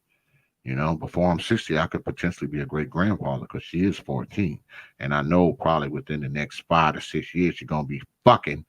So, you know, if she ain't doing it already, you know, and I might fuck around and be, yeah, I might fuck around and be a great grand. Yeah, you know, me, I'm realistic, you know. Shit. I mean, I'm realistic. I mean, she's 14 and shit, man. Within the next 5 to 6 years, she might fuck around and have a kid.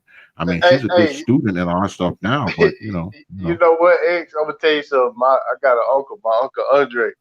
You know, real strict dude. You know, his kids is just, you know, they so good. You know what I'm saying? They not like us. We was the baby's kids, and so I said baby kids. So my cousin go to college. She graduated college. She come back, and boom, pregnant. And I never liked being around my uncle Andre because he is just super judgmental. You know what I'm saying? And he always talks shit, you know? So when I found out my cousin got pregnant and she just got out of college and she got pregnant by some bum ass nigga. And it's some wild shit going on with that family. But anyway, when I pop up over there, just, you know what I'm saying, because I ain't seen him in a minute. I go over there and see what's going on. And she over there, big as a house, not working. I'm like, God damn, what happened? So yeah, you right. You know what I'm saying? You got to be realistic, man. Yeah. You know, you can't be too big head, can't be too cocky with the shit. Goddamn right. You don't know shit, man. Goddamn shit. Fuck around these girls, they be out there fucking. I mean, let's be honest. It's not like, see, this is the thing. This is the problem. And you know, we've talked about this before. We will talk about these things, and we will and I believe Brother Obsidian was talking about this shit today or the other day, where, you know, everything's a problem and everything's wrong and all this shit goes on, you know, within Black society. But what we don't get is this. Guess what? That girl who had that baby when she was 13 or 14, she's somebody's daughter. She's somebody's granddaughter. She's somebody's sister. Okay? That motherfucker who smoked crack and sleep in the park, that motherfucker somebody's son. He might be somebody's daddy. He might be somebody's granddaddy. That motherfucker that's in jail because he rob and steal and shoot folks, he's somebody's son. He may be somebody's daddy. The only difference is he's not your son. He's not your daddy. You understand? So those people out there doing that shit, the only thing that separates them from you is the fact that they're not related to you. But see, we like to put a different shade on the shit if it's our old crackhead sister. Because see, our crackhead sister is different from the other crackheads. You know, you be driving down the road in your car and you see old nasty crackhead on the side of the road. You're like, oh, look at that old nasty crackhead. Guess what? That crackhead is somebody's daughter. That crackhead is probably somebody's mama. It's just that she's not your daughter. She's not your mama. But guess what? When your old crackhead sister's on the side of the road, other motherfuckers is driving by saying, look at that old nasty crackhead. See, we get it mixed up thinking that if it's our people, it's somehow different because, see, we happen to share bloodlines with them. We happen to know them. They happen to be in our family. They ain't no different. If they a nasty old crackhead, guess what? They a nasty crackhead whether they your sister or the next person's sister. That's just the truth. And see, I say this all the time. When you're a Black person, unfortunately, man, dysfunction is relatively close to you because all of us know a baby mama. All of us know an old dope head. All of us know somebody that's in and out of jail. All of us know somebody who 40 and living in their mama attic. We all know these people. Some of these people are in our family. Some of these people are us. Some of us are those people. And see, the thing with my uncle is all the baby's kids are successful. You know what I'm saying? And his kids struggling at the house with him. Yep. Yep. I mean, we as a people, man, we got this thing where we think that if it's close to us, it's somehow different than if it's some stranger that we don't know, man. Because guess what? They might be your family, but to other people, they're a stranger too. The only difference is that, hey, that person happened to be related to you. If they smoke crack, they do the same shit other crackheads do. If they old baby mama, just because she your sister, you think she different from those other baby mamas? No. She just happened to be your damn sister or your damn mama. You know, if he's some dude that's 40 years old and still living in his mama basement, you think he different because he your uncle? No. Hey, X, he's not, man. Somebody asked me one time on a panel, it was like, so you don't, what about your mom? Do you trust your mom? You don't trust women? I was like, I don't even trust my mama. Like, I mean, no. Untrustworthy is untrustworthy. I don't care how you slice it. See, a lot of us, we can't the fact that, you know, being a black person, you know, you have a tendency to have bullshit around you. You know, even if you're a black person that does pretty good for themselves, you know, I mean, like me, I do okay for myself. You know, I ain't rich, you know, because if I was rich, I wouldn't have to fucking work. But, you know, I do okay. You know, me and my woman, we don't want for shit. My dog don't want for shit. You know, my kids ain't running to me, asking me for money and shit. Well, not all the time, sometimes. But, you know, we do okay. I mean, and even if I was to fall dead right now, you know, my woman, you know, she's got a pretty good sized life insurance policy on me. You know, she wouldn't lose the house. She wouldn't lose the cars. You know, she wouldn't lose my business. Or, you know, she just wouldn't. So, you know, we do okay for ourselves. And, you know, many of us, you know, people who do pretty good for themselves, you know, we got motherfuckers related to us that's on dope.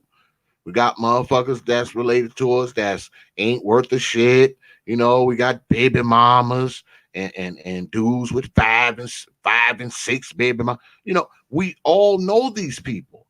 I mean, dysfunction is not that far away from us. When you black, that's just part of the deal, man. It ain't that often that you know a black person that don't have no baby mamas or dope heads or goddamn degenerates or somebody with 5 and 10 different baby mamas out there. Ain't that many black people you know that can say, well, there's no baby mamas in my family. I don't know any. I don't know dudes with 5 and 10 baby mamas. And ain't that many black people that can say that. We all know them, even if they're not in our immediate vicinity or in our immediate circle of influence. We know them. They related to us. They are cousins. They are aunts. They are nieces, our nephews. You know, they are friends. And see, we can't accept that shit. Okay, because like I said, we like to put a different spin on it if the person happens to be close to us. If they're our friend or our cousin or our brother or our whatever, we want to put a different spin on it because, see, we want to believe that they are different than the rank and file. Like if you got a father that's an alcoholic, you look at him different because you think, oh, you know, he's an alcoholic, but, you know, he's a different kind of alcoholic, you know, because he's my father. You know, or if your sister's a crackhead, you know, or a dope addict, or one of them hoes, you know, one of them on the stroll hoes, like, well, you know, she's an on the stroll hoe, but she's different than the other ones, you know, and it's not true. It's not true.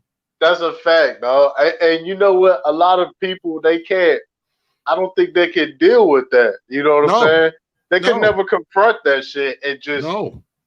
And it's almost like these things are, you're too good to have these things around you. You know what I'm saying? Like some people they do need to snap out of it. Just understand, like, man. No, this is It your is. environment. But Yeah, it's what it it's is. but you know what though?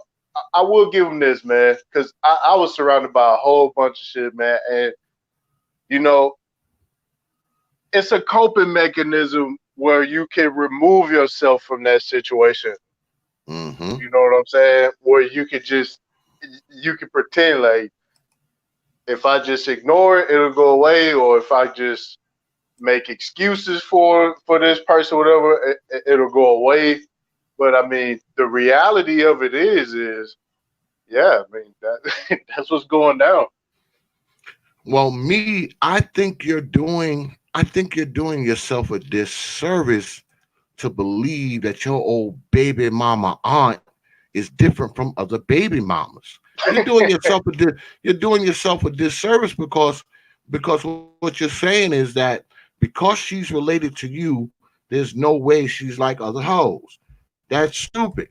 Because that means you look at her differently. And you shouldn't look at her differently. Of course, she's your family, but you shouldn't look at her no differently. You know why? Because if you look at these people differently, you put yourself in a position where you can be manipulated by them. You know, you can you put yourself in a situation where you can be manipulated by them, especially if they're somebody who's a manipulative person, like say they're a drug addict or some shit like that. Guess what? You put yourself in a position where you can easily be manipulated by these people because, see, you don't look at them like a regular dope head. You think they some special kind of dope head, because this motherfucker happened to be your brother. No, this motherfucker, he's going to use you just like the rank and file dope head would. It's just that he's closer to you. The one closest to you plunges the sword the deepest. So, he's closer to you. So he'll try to beat you out of money just like another dope head will. And he'll try quicker. You know why? Because he's right there. This the motherfucker you allow in your house. So rank and file dope head, you don't let that motherfucker be in your house. But your brother, you'll let him come in your house. You'll let that motherfucker sit on your couch. You'll let that motherfucker be in your car. So guess what? He could be in your house stealing, taking shit, putting shit in his pocket, and breaking into your shit when he know you're not home. But hey, it's again, I mean, every hood had it, man. People out there, they serving dope and they serving their own relatives on some, if they gonna buy it, I'd rather them buy it from me type shit. Yeah, that's stupid. To me, that's stupid. That's stupid. I mean, it's stupid, but that's what I'm saying. These the Jedi mind tricks that happen. Yeah. And it makes no damn sense, man. It doesn't make any sense. What's good, bro? Speak. How y'all doing today? Hey, what's good, man? You got 5-10 minutes. You got 5-10 minutes, man, to convince us that you can stay up here. Go ahead. Talk about whatever you want. Whatever you want. Staying on the topic, I have my brothers were the crack era really hit my family hard. I mean, my brothers, they were on it. On my father's side, his couple of his brothers was on it, and it just really hit us hard. So I understand what Tosh City is saying. It's like, with my brothers, I mean, my mother would let them keep staying in the house, even though he's stealing from her and me. Wow. I mean, one particular time, my mother was sick. She had she needed heart surgery. So, she had to go to the hospital. My oldest brother at the time, I was going to college, so I had a college class, which I couldn't miss. So told my brother, hey, you need to go take her to the hospital, because, so she could be ready for the surgery. He takes her.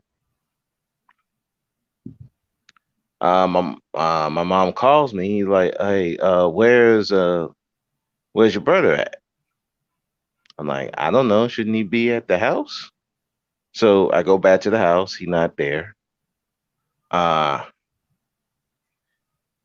Turn out my mother had some money that I got like for college, like extra money from the grants and the loans that I got, and that was going to be for the rent because my mom was working at the time, so she wasn't able to work, so we was using that to pay for the rent for the next few months while she was out.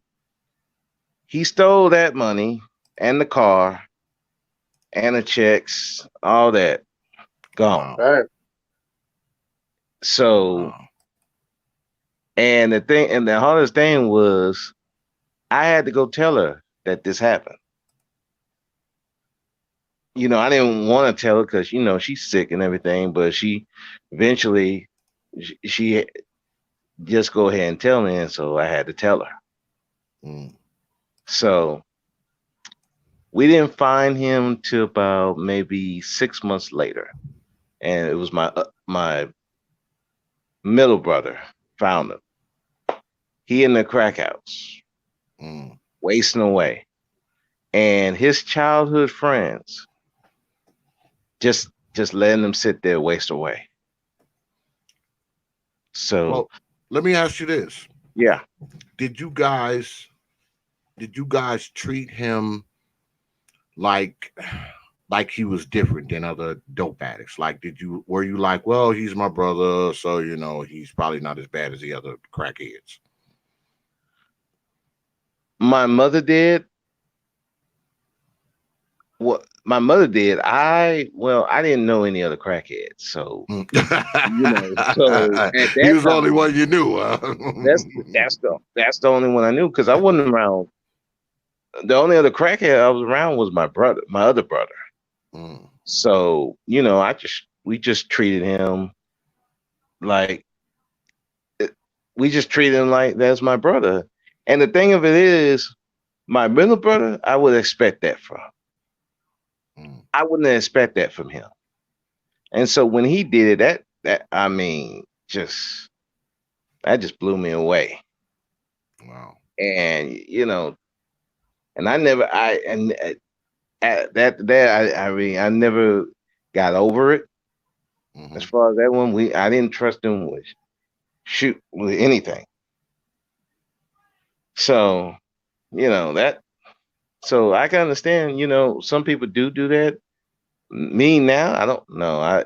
I look at him the same as every crackhead because I've been around them where I work in the prison. So I'm around them every day. So, and it gave me more of an understanding of my middle brother. My oldest brother now dead. He died in 2006. So, but it gave me more of an understanding of how to treat my middle brother. You know, I don't see him no different. You know, I love my brother, but I don't keep stuff around him except the stuff that I'm not gonna miss. Yeah. So that's just and what. Well, don't you think? I mean, I know me because I have a couple drug addicts that's in my family too, and they used to steal shit and do all kinds of crazy bullshit.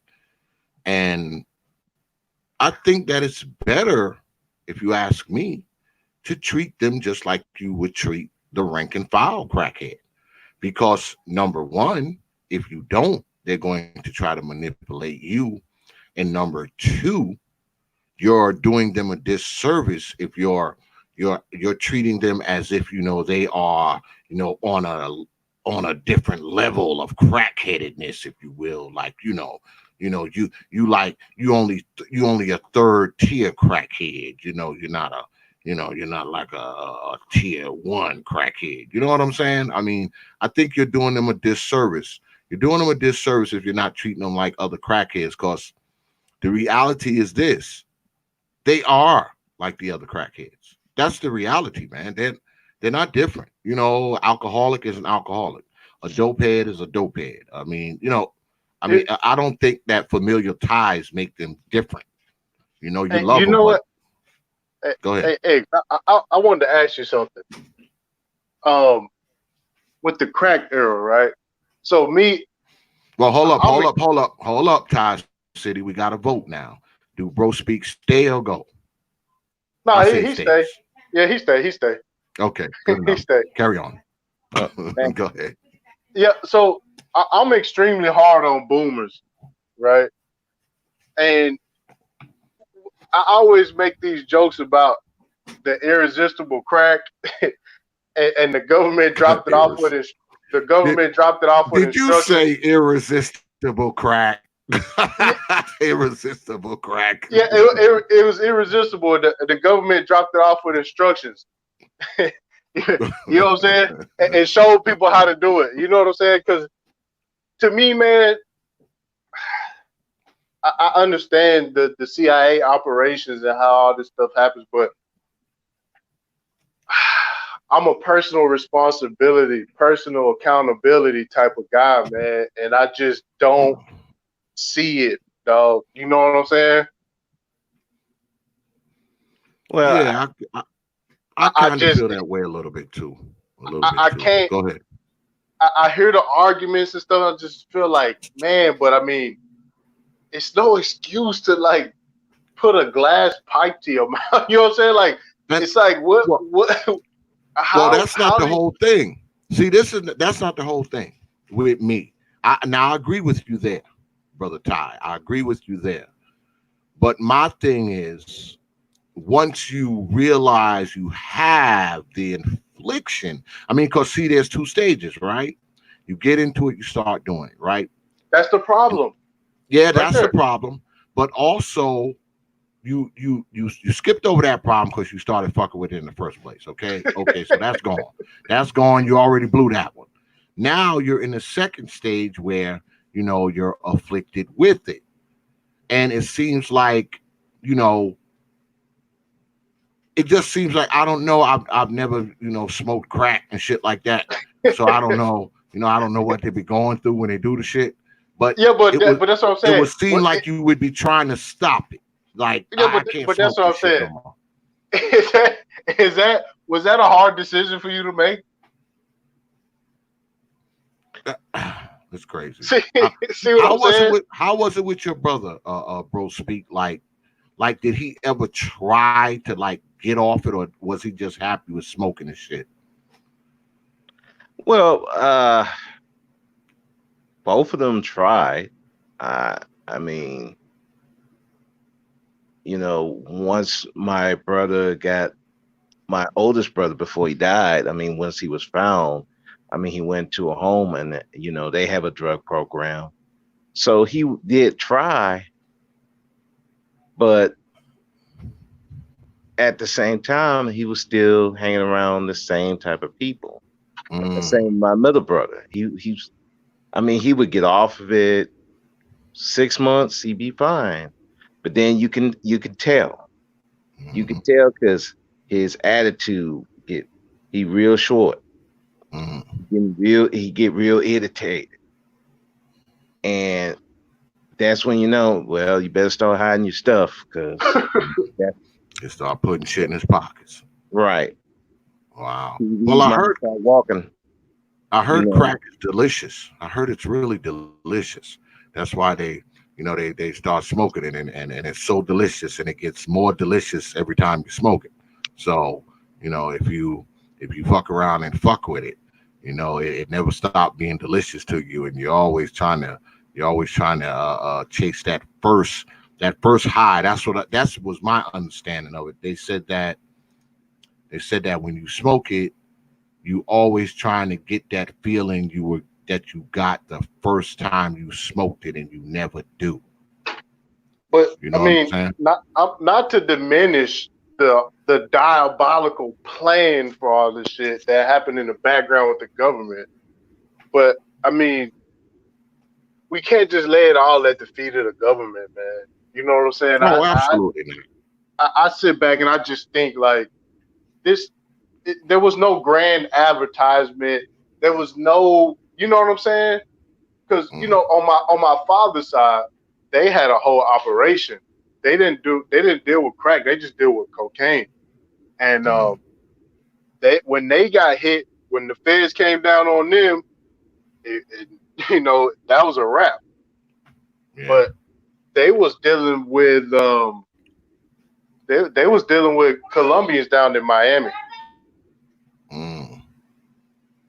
Well, I think it's different when when you're dealing it as opposed to smoking it, because I think and I try to be fair to the boomers a bit. They didn't know how addicted this crack was going to be. It's like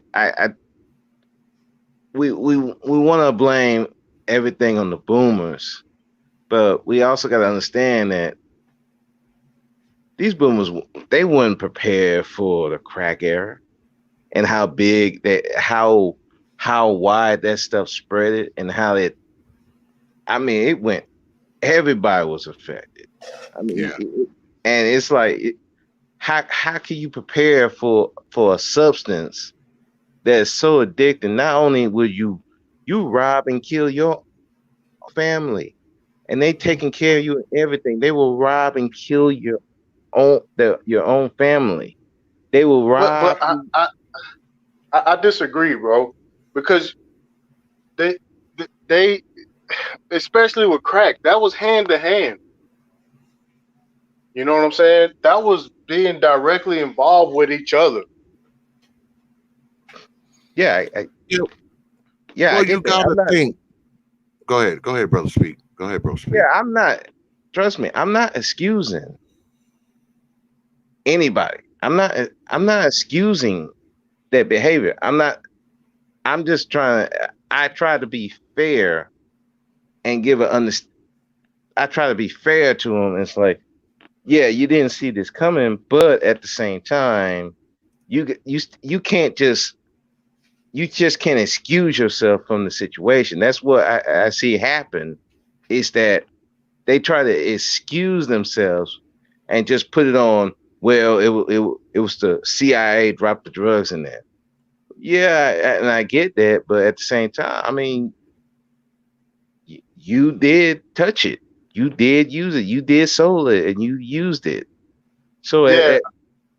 so you can't just say, you just can't pawn it off on the white man. Oh, hell no. No, not on that. And see, that's my issue. They'll just say, "Oh, it was a crack era." But okay, well, when you take a deep look into it, it was, you know what I'm saying? Like it was a large diabolical plan that wouldn't work without your involvement. You know what I'm saying? They can make all the laws they want, but it doesn't matter. You know what I'm saying? If you don't get involved in the shit. You know what I'm saying? I understand the hustling and the poverty aspects and all the rest of it, but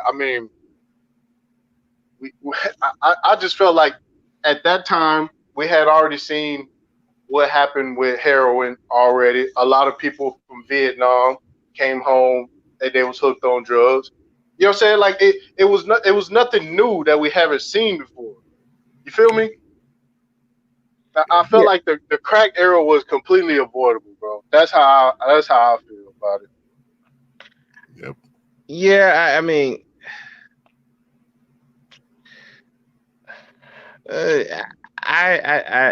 think could have been avoidable.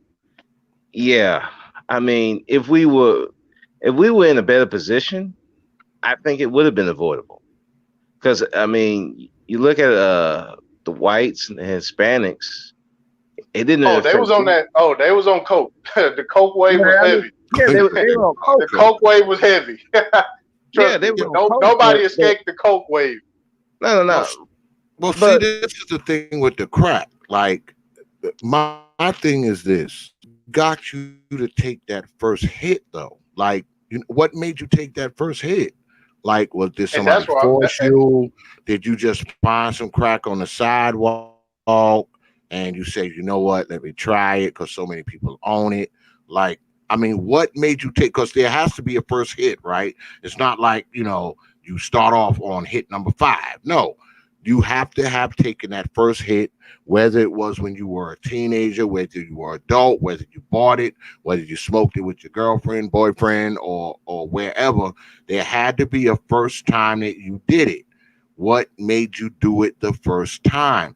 What was you with a bunch of crackheads and they just hit that shit and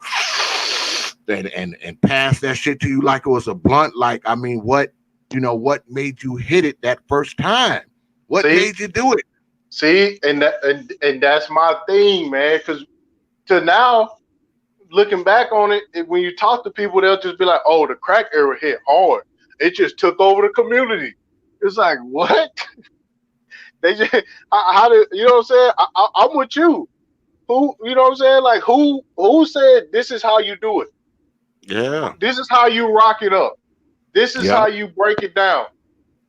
You know what I'm saying? You think it's some scientist somewhere, like it was no act. You know what I'm saying?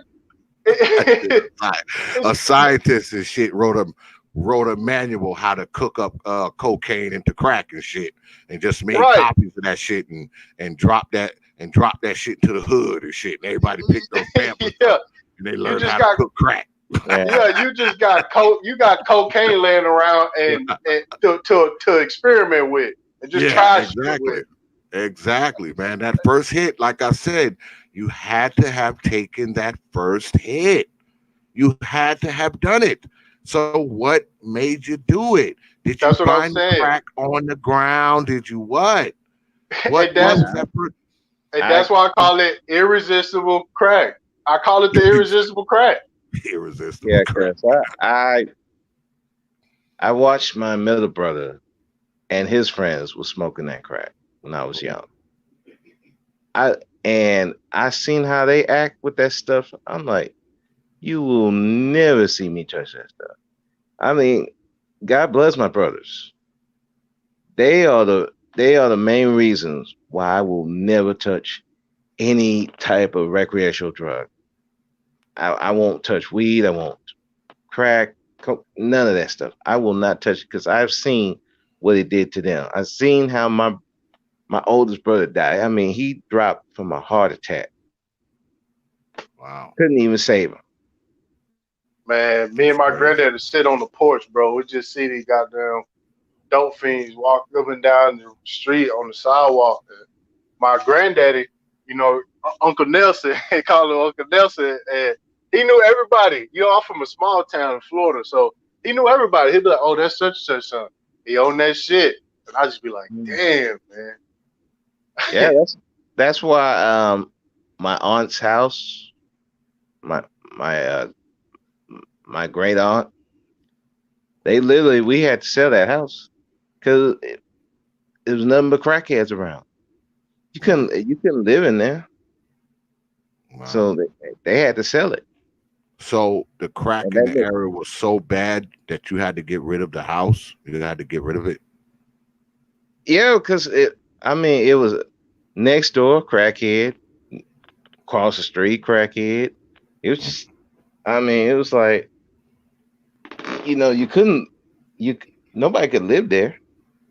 Wow. While the crackheads coming up stealing from the place. I mean, they broke into the house a couple of times, stole from them. Well, stealing copper and aluminum and all that kind of bullshit out of there. It was, I don't know what all they stole because I was listening to my mother at the time. My mother and my aunt was telling me break it in. So it's just like, you know, you can't live in that area. Yeah. So it was like, well, might as well go ahead and sell it. So we sold the house. So it's like, wow, I mean, what? And yeah. Now let me ask this. Because I heard this was said by another YouTuber that the crack, the reason why it was so, you know, addictive and why it caught people off guard was that it was like mixed in with the other drugs, like the heroin and the weed. Now, do y'all think that you talking about with the crack? Yeah. Well, crack is just it's made out of cocaine. The people just they rock it up with different Yeah, they use different shit to bring it back to its purest form and turn it into because I know before the crack era there was something called free bass, right? Yeah, I remember that song, free bass. Yeah. You know, back then there was something called free bass, and that's what people were smoking that. But see, that free bass shit was different than the crack. When crack came, that was it. I mean, that was that straight dope, as they say. Yeah, And you are people there. start, because people used to talk about free basing back then. Oh man, you want a free base? No, they used to talk that shit back then. And back then they used to take the cocaine and they used to like make it was like a liquidy kind of shit they used to do with it. And I remember dudes they used to put it in the weed back then. And see, people started smoking it on top of the weed, and after a while they smoked it even when they didn't have weed. They just smoked it by itself. And I think a lot of people got caught up with that crack shit the same way. I think a lot of people were already smoking weed and shit, and what they were doing, but they eggs, were but putting crack. They were putting crack in the reefer. They but putting crack in but that shit. but eggs. Listen though, do you know how crazy that sounds right now? You know what I'm saying? You have to be nuts to just be like, you know what? I'm gonna just fuck it. Let me just do this by. You know what I'm saying? Like, I never got it, man. Like to me, I never. That shit was something that I had never got. I just never got it, bro. Yeah, me neither. And I grew up in a town that, when I was a young guy, a lot of people that I went to school with and shit, man, found themselves caught up on that shit. A few people that I went to school with overdosed on it. I mean, all kinds of shit. I mean, that shit took where I lived at. It took that shit by fucking storm, boy. It was like, you ever see those zombie movies? The Night of the Living Dead. Man, you be Yep. driving out in the middle of the night, and boy, the zombies be out, boy. Boy, trying to find that shit, boy. I see those movies now. I think that's what they based it on. Because I remember when I was a young guy, man, when I was like 16, 17, motherfuckers, they be in the park. They took the parks over, the places where you could go and play basketball and shit. You couldn't even fuck around in there because it was just, just a bunch of crackheads and shit. Just in there, just, smoking crack, looking for crack, crackhead hoes in there turning tricks and shit like that. You couldn't even go to a park. Yeah, they took the Living Dead, they took the parks over. I mean, they took them over, man. You go in those parks, all it was in there is crackheads, crackhead hoes, crack sellers, people doing crack on the bridge, just crazy shit, man. It was crazy. It was insane. It was out the chain, man. Me and my sister, we the same age. And when my dad went to prison, her grandmother had to get her because her mom had got like hooked on drugs. Mm-hmm. But I mean, and she raised her from a baby, and her mom was on and off her whole life. I mean, that's the lasting effects on it. Is what I'm saying? Either you was a crack baby or you was affected by having a crack parent some kind of way, or I mean, good Lord, man. Yeah, I got people in my family that was affected by that shit, man. I seen that shit firsthand, because I got dope heads in my family and shit. And I seen how they was, man, with that dope shit. I guess that's why I never got involved with. The only thing I ever did when I was a young guy was smoke weed, and I used to like to drink and shit. That was kind of my shit, drinking. Yeah. I never wanted to fuck with the crack or the heroin or the, because I had dope heads, in my family that was related to me and shit, and I saw how that shit had them. Like, man, I don't want to fuck with that shit. It have them all fucking,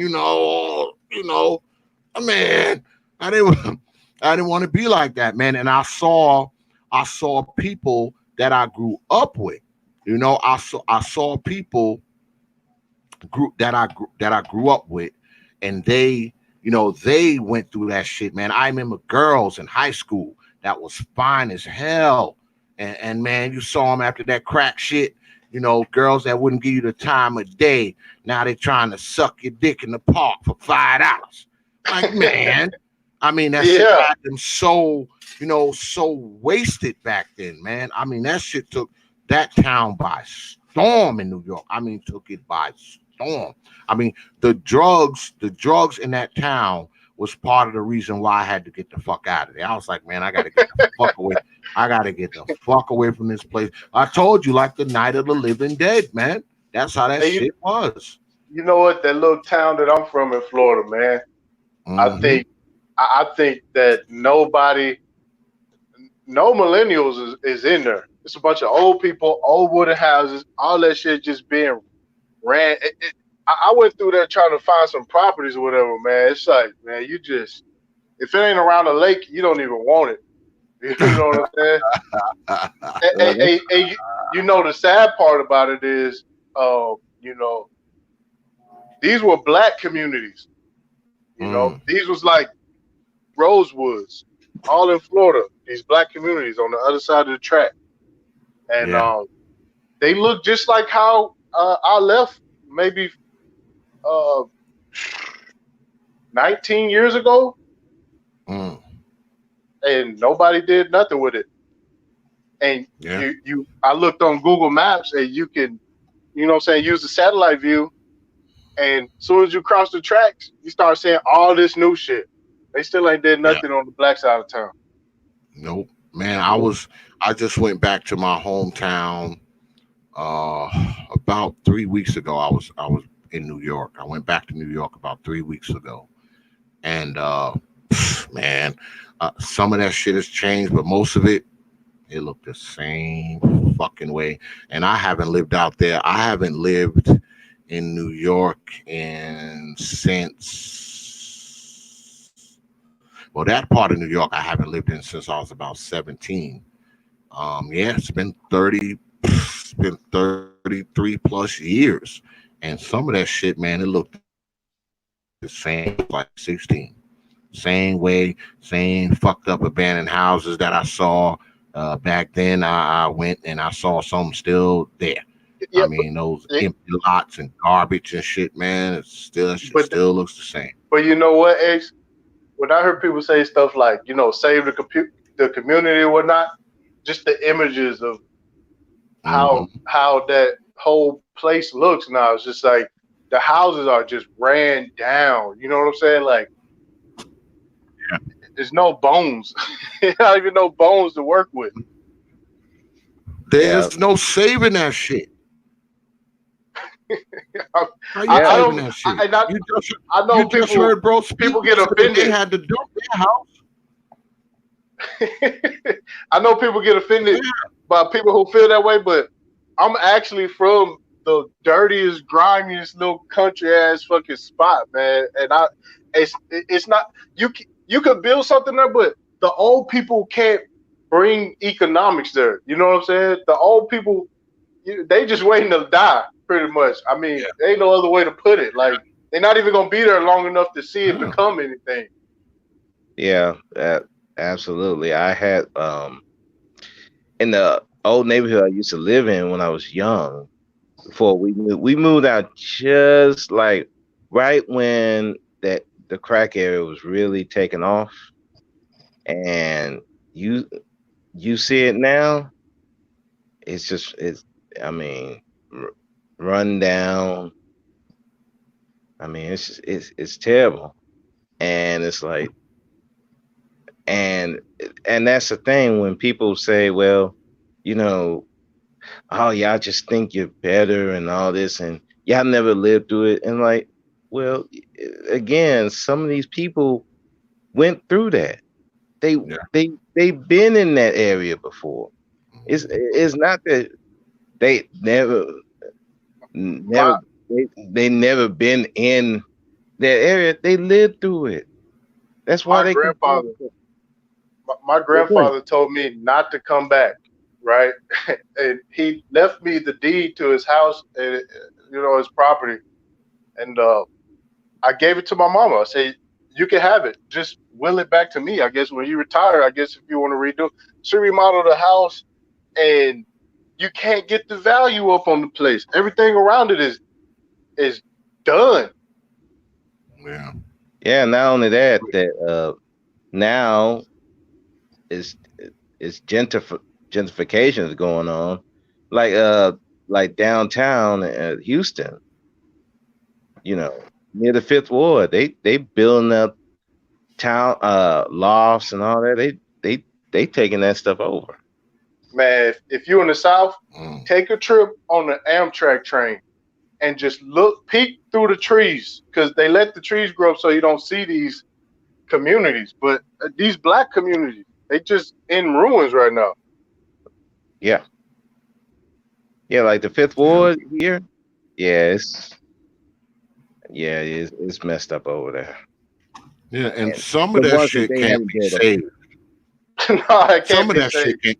Some of that shit can't be saved, man. You just gotta bulldoze that shit down. You bulldoze and fucked up buildings down. There's no refurbishing a lot of that shit, man. I mean, there's places right here where I'm at, okay, in North Carolina. I mean, these buildings are falling apart. You can't go in there and do shit to them motherfuckers except go in there with a bulldozer and a wrecking ball and just wreck that shit, flatten it, haul all that debris out of there and build some other shit. That's the fixing. Yeah, that's the refurbishing right there. You're not going in there and fix a few wires and some pipes and throw some paint on it. No, you got to go in there with the bulldozer and the wrecking ball and just flatten that shit, drag it out, build some new shit where it's good. Let me tell you this real quick, because I know Art probably want to hop on real quick. They tore a few houses down the street from my granddaddy's house, and they had to have like a hazmat team get the stuff out of there because the pipes and stuff they had deemed toxic. Shit is crazy, man. Some of that shit can't be saved, regardless of how much we want to save it and save the community and save this bullshit. Man, some of them fucking buildings, if you hit them motherfuckers with a pebble, it's gonna fucking collapse anyway. So I don't think people know how these houses is down south. I think man, you can't walk in that motherfucker, man. You fucking y'all got brick houses. Y'all the real on this one though. Those houses be falling apart, but them churches be immaculate on the corner. Oh, of course. They're the only brick buildings. The only brick buildings down there. Yeah. They always gonna save the church. They will never let a church go to ruin. Yeah. And I was why do you think that is? Why do you think that is, brother Art? And what's good, by the way? Hey, what's going on? Bro? I came to support you, bro. What's going on, fam? So the brothers on the panel here. It is what it is, man. I think I don't really try to pee on people's religion, stuff like that. But that's pretty much one of those places where it makes you stay asleep of what's going on in the neighborhood. So the government is going to definitely push that heavily. Mm-hmm. So a matter of fact, because they had the LED lettering and stuff in the front and everything is like nice and clean. And I drove further near my aunt's neighborhood. I'm like, damn, house was like leaning. You saw like all that wood on the bottom, like it was very hollow on the bottom. It was, I'm just driving around like, damn, so, and it was like that all over, cause I was in Vicksburg, Mississippi and driving down Clay Street and it was just like every neighborhood was, well, not every neighborhood, but on that street, it was it was like really ran down. But the churches, I didn't even see, put it this way, I didn't even see any raggedy churches. Wow. So there must have been some kind of, yeah. I was just gonna say, man, the churches don't even be dirty. They just be bright white. Oh yeah. Yeah, and clean, like you said. Most of them had brick. Most of them were made with brick.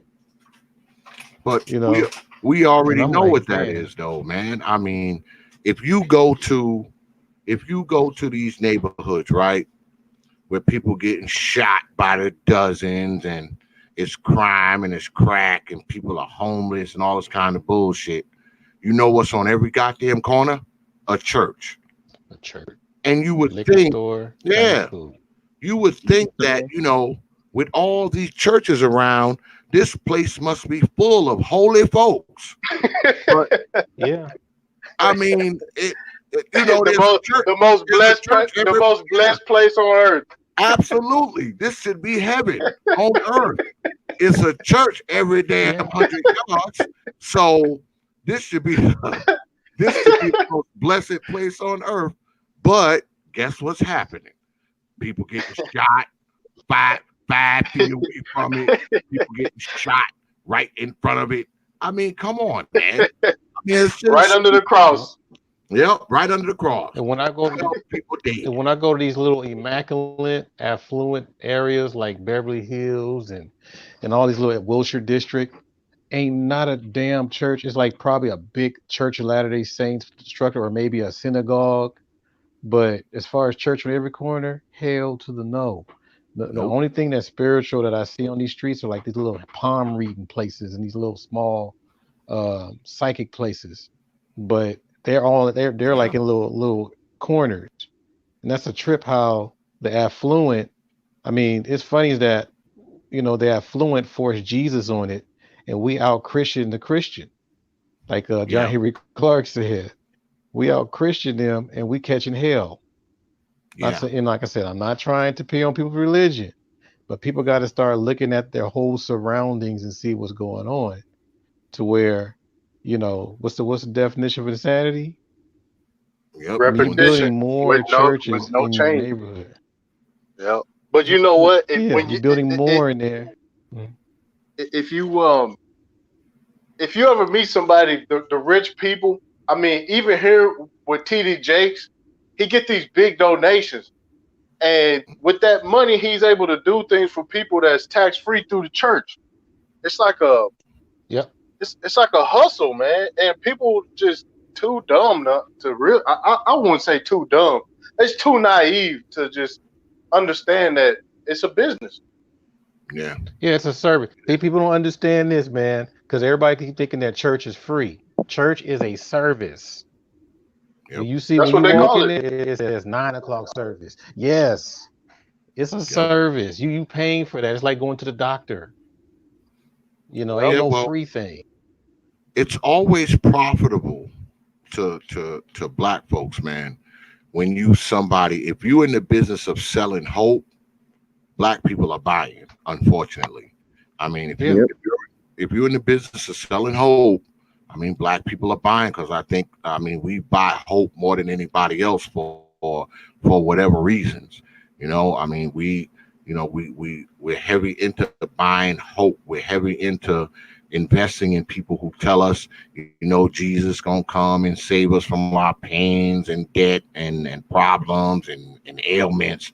We people telling us, hey, do this shit here, you're gonna be rich. We quick to buy into, motherfuckers selling us this notebook full of fucking garbage, telling us how it's gonna make us a different kind of citizen and we ain't gonna have to worry about the authorities. We just quick to buy. Because if you was to take some of this shit,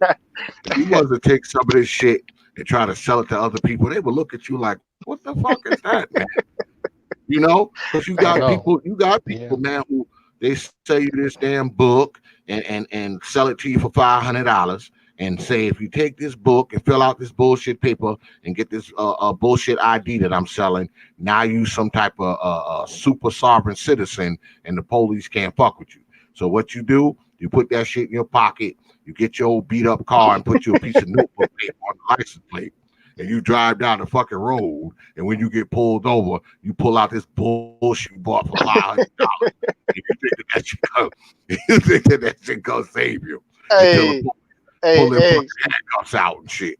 The cops are like, oh, here go another one. Here we go, another black whack job and shit.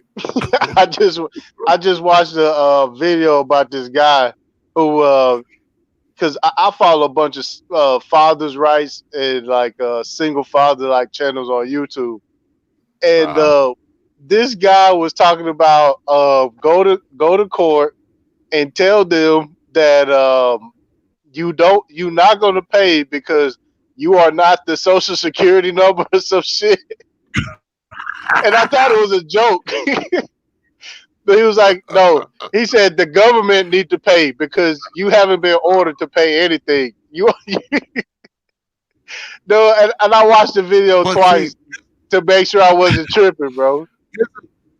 This is the thing with that kind of shit, though, man. With that kind of shit, that shit only works if you're not doing anything wrong. Now, if you ain't doing nothing wrong, the police will listen to you, run that old bullshit. Even if you go into a courthouse, they'll listen to you run that old bullshit down. But if you doing something wrong, they're going to listen to that shit, and then they're going to be like, turn around, put your hands behind your motherfucking back. I mean, you dumb piece of shit. Wasting my goddamn time. Are you finished? Okay, just put your hands on the car, please. Yeah. Try to do it the nice way.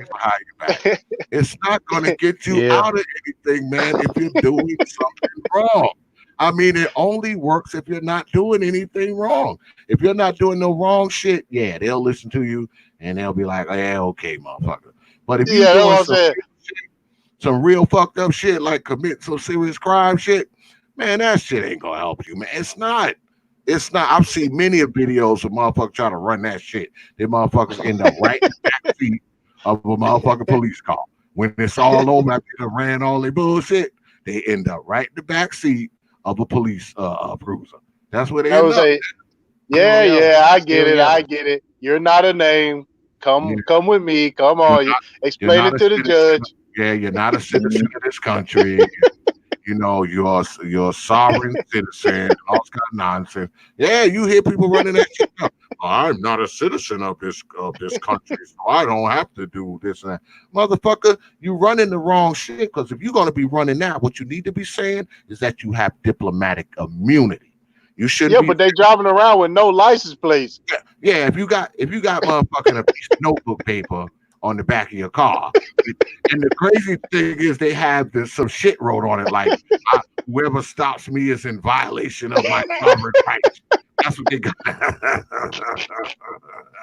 But wouldn't it be very intelligent for them to just lay low and don't be seen if you're a sovereign citizen? Because everybody else around you are citizens. Well, that's what I'm saying. I would at least have a license plate for them to run before I try some shit. They look obvious without the license plates. You know what I'm saying? It's like they pull you over, then they sit there talking to the police like, I don't think you understand. I'm special. Get your goofy ass out this car right now. You see what that piece of paper says on the back of my car? You can't pull this motherfucker over. You ain't got no right to pull this motherfucker over. Motherfucker ain't got no insurance, car ain't registered, motherfucker ain't got no license, nothing. But that's what they claim. And I see that they say you're impeding with my right to travel or some shit from the amendment or some shit they try to get through. Like they have that shit written on the notebook. They have it on a piece of loose leaf paper. They write that shit on the paper and put that shit where the license plate go. And it's like, you really think the police gonna see that shit and not pull you over? Like, what do you think? If anything, you need to have a fake license plate on that motherfucker or something. Oh, man. People are crazy, man. Yeah, they like a dude who just robbed somebody, and they post that stuff on Facebook with the stolen stuff. Yeah, I'm like, wouldn't you be inclined, like Tyson said, wouldn't you be better just to lay low and just mind your business? No, they got to advertise. If you this if you're this sovereign citizen like you claim, you would think that they would, want to stay away from, the laws, the authorities, because, hey, they're a sovereign citizen, right? So they don't want to be fucking around with the police and judges and district attorneys and all that kind of shit. So, I mean, why jump in your car and put a fucking oversized envelope on where your license plate go and write some bullshit on it? And jump in your car and ride down the street as if you're not going to see no police, as if, You're not going to run into anybody that think that's strange. And you got to know that if you get pulled over, they're going to ask you about all that shit. I guess they have that fucking notebook that they spent, $500 on. They got that memorized. So I've seen them where they have the And notebook it's funny in the too. car. Pull it out. Go And ahead, it's funny too. Just like how you see them people with Mason's license plates and things, or with Mason stickers on the back of their car and stuff like that. Yeah. Those are not real Masons. The ones that are that people are talking about, they got all the power and got all into the secret stuff or whatever. Oh, the Illuminati. Those ain't real Masons. No. Yeah, it ain't them kind. Them the ones that banquets and hang out with them, but those ain't that ain't the real deal that be doing all that stuff that people talking about. I don't know why people get excited over that. Oh, look at his car. Oh, he's one of them. I'm like, Mhm. man, Yeah, that's a those nice are just car, but it's business charters. Yeah. exactly. That's all I'd it be is. cracking up. I just listen, man. I'm like, you're getting excited over that just because this dude came in drunk from a banquet. It's That's okay. it's Believe that. crazy how vulnerable we are. I mean, it's great, and I'm pretty sure other people are vulnerable too. But a lot of times, man, we as folks, man, we are just so vulnerable to BS, man. Like, this bullshit, because brother Ty City, that there's a lot of people out there selling a bunch of bullshit to black folks, and this magical jewelry, that's gonna make you stop aging. They got this other bullshit where they selling dragon's blood, and you drink it and it makes you youthful, and I mean, just nonsense. They got these books, that cost you $500, and now you're a sovereign citizen, and they selling magic canes and all this kind of bullshit. And people are buying this shit. You know why? Because these things are symbols of hope. It's easy Yeah, to sell You know hope. what's sad about that? anything You know sell what's sad hardware. about that? Sorry. Go ahead, brother Yeah, Art. exactly, bro. That's what I was going to get. That's what I was going to get to. Instead of studying this stuff, really finding out how some of these things work, even going to a real school about it, they'd rather just take something in a week course or a 2-day course and say, okay, I know everything there is to know. And then on top of that, they try to do the whole nanny to a person that really did all the work, and Hmm. all of a sudden they're the one behind a police car. Yeah, yeah. you know. And I'm shocked the ones that did the work didn't say nanny when the police car passed them up. You That, know, do I'm y'all like, think it's more of uh, a escape mechanism too? I Because do. exactly. I do. yeah, I because Yep. from what like I see with religion, they expect God really to do everything, Yeah. and they don't do nothing.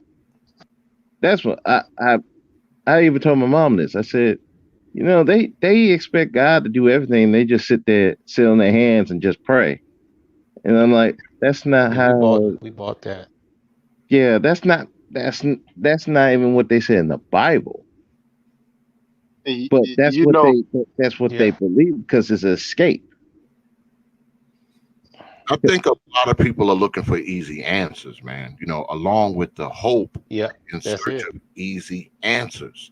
They're in search for the easy answers. If you get down on your knees and pray, God will drop a house out of heaven.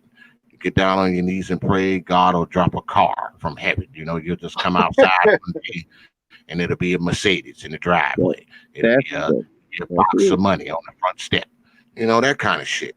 I think we that's had a what I get on buying. my wife. Go ahead, brother Go ahead, Art. brother. No, I said I get on my wife because she's a Pentecostal, and even when she prays, I'm like, you don't believe what you're praying in. A Hmm. lot of people really pray and have doubts. Yep. I Mhm. mean, that should really say something about their faith. Because I can tell when people know for sure that whatever prayer they're going to have is coming rather than just being blind or being doubtful, Hmm. you know. Yep. And I think that some people, I don't care what religion you're in, You know, if you coming in lukewarm or doubtful about what you believe in or what's going to happen for you, you deserve where you be. Yeah, that's I'm just like going to keep it I real, told. especially if you're old enough.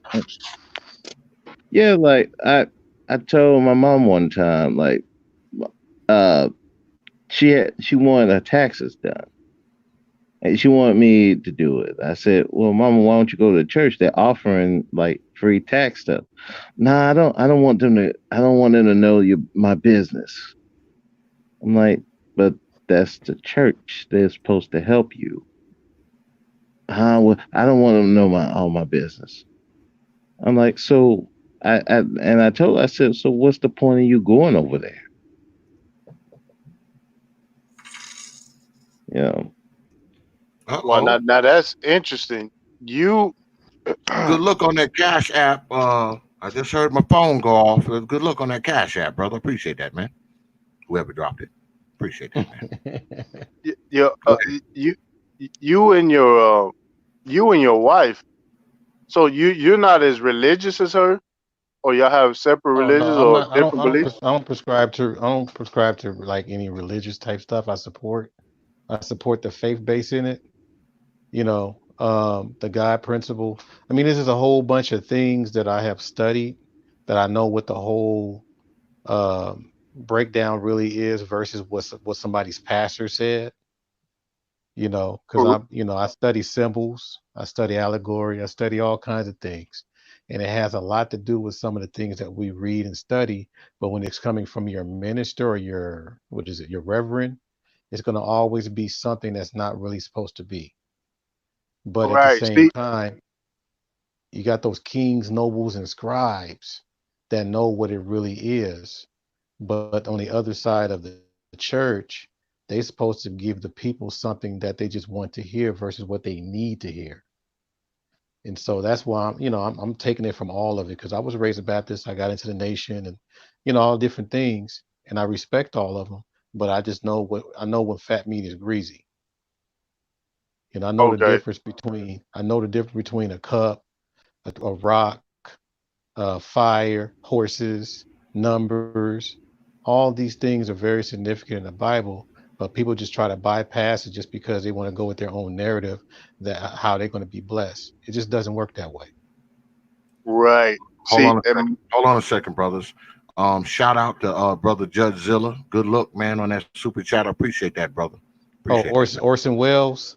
He sounds like Orson Welles. I know he laughing when he heard me say that, but go ahead. Who, Jud Zilla? Yeah, I said Orson Welles. Citizen Kane. Jud Zilla, he a cool dude, man.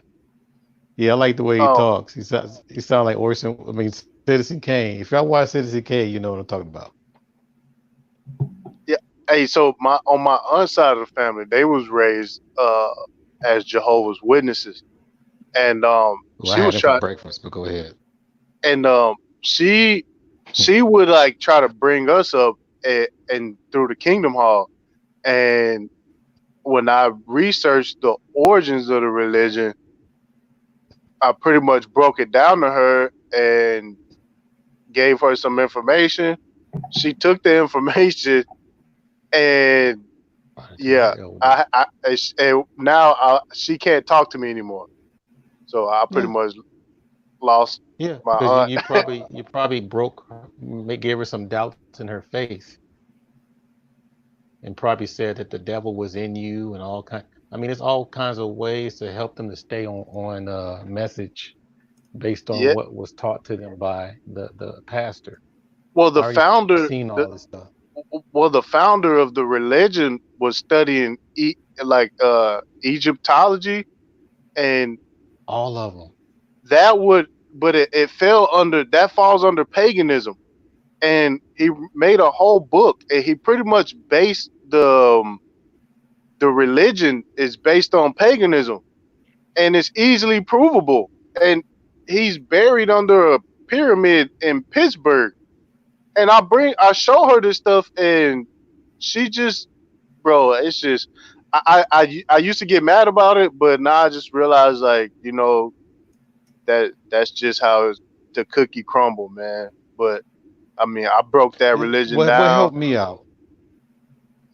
Yeah, what helped me out is I know like almost all these religions got some kind of principles that you could use. You just don't have to be a follower. And I just discussed those things with a lot of people in different religions. But when they start saying join us, like the invasion of the body snatchers, I'm like, this conversation is over. You know, Yeah. you're No, not gonna try to get me in your cult, okay? no, that's what You it know, I'm is. just trying to like, yeah, because that's the thing is that if it's so universal and if it's something that's supposed to be for everyone, then why are you feeling such a way to where you would feel better if I join it rather than you feeling like it's something that's attached to the world? You know, I mean, it never Yep, made sense to me on why people need you to join their religion in order for them to feel good about it. yep, But and on the flip side, on the flip side though, if certain people, if they didn't have the religion, they'd probably be mass murderers and all no, kinds of and stuff. that's what I God forbid respect, the bro. country. That's Yeah. the only aspect Yeah, I respect, bro.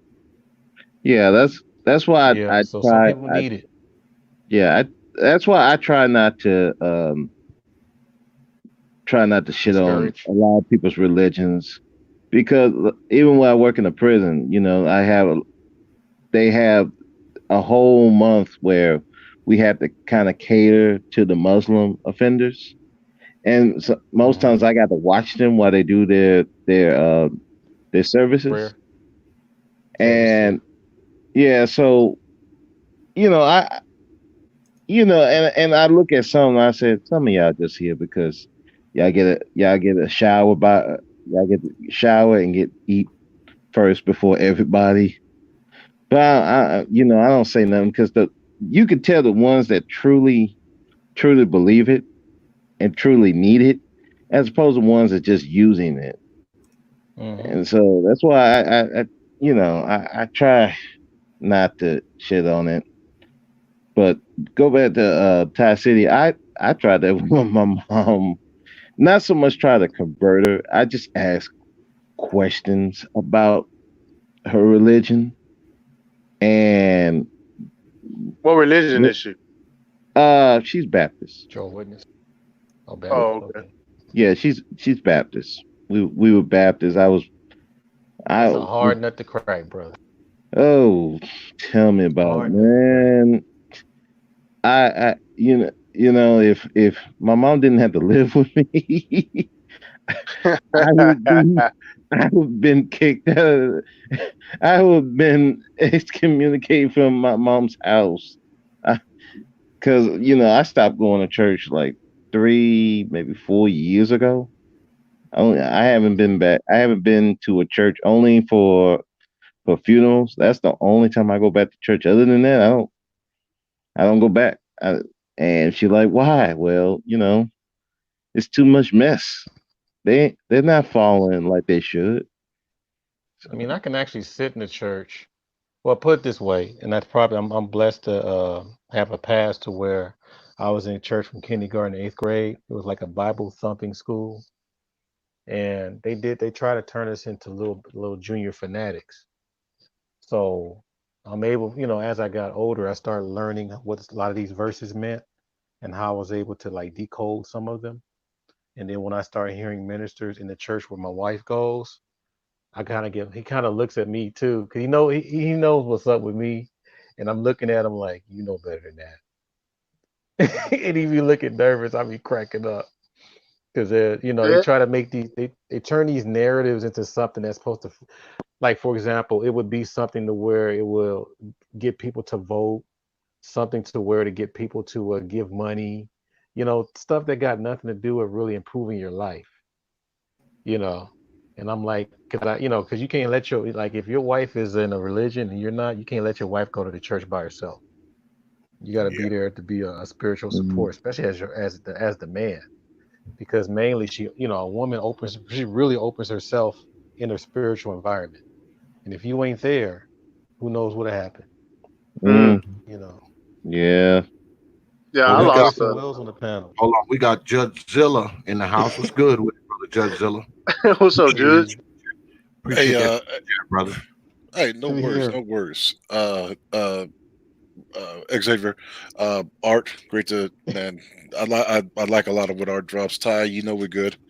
And bro, speak. Even though we've been we've worn different uniforms, I still respect what you do.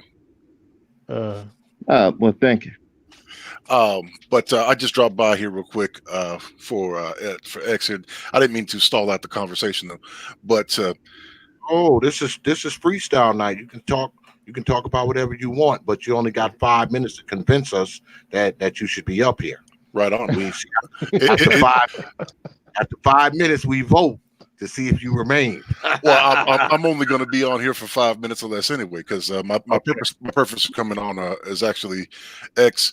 As I said it with many other channels that I think provide quality content within this sphere. I very much appreciate what you do and what you bring to this what you bring to the manosphere. When we have so many of these ideas that are flowing throughout this manosphere, and people on different sides of each idea and having different takes on each idea. The fact that they could come to, I don't even call it like an arena or a coliseum, but a neutral zone.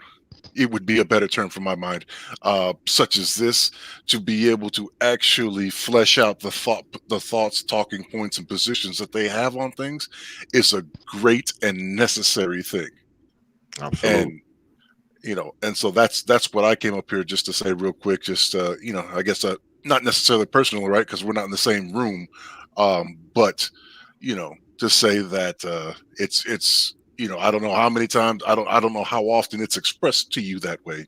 But like I said, I very much appreciate the manosphere. I very much appreciate thinking people around the diaspora that collectivize throughout this technology that we have here now. Because it's in my life, it made me seem like I was going crazy because you just couldn't have a lot of these talks with a lot of people or flesh them out.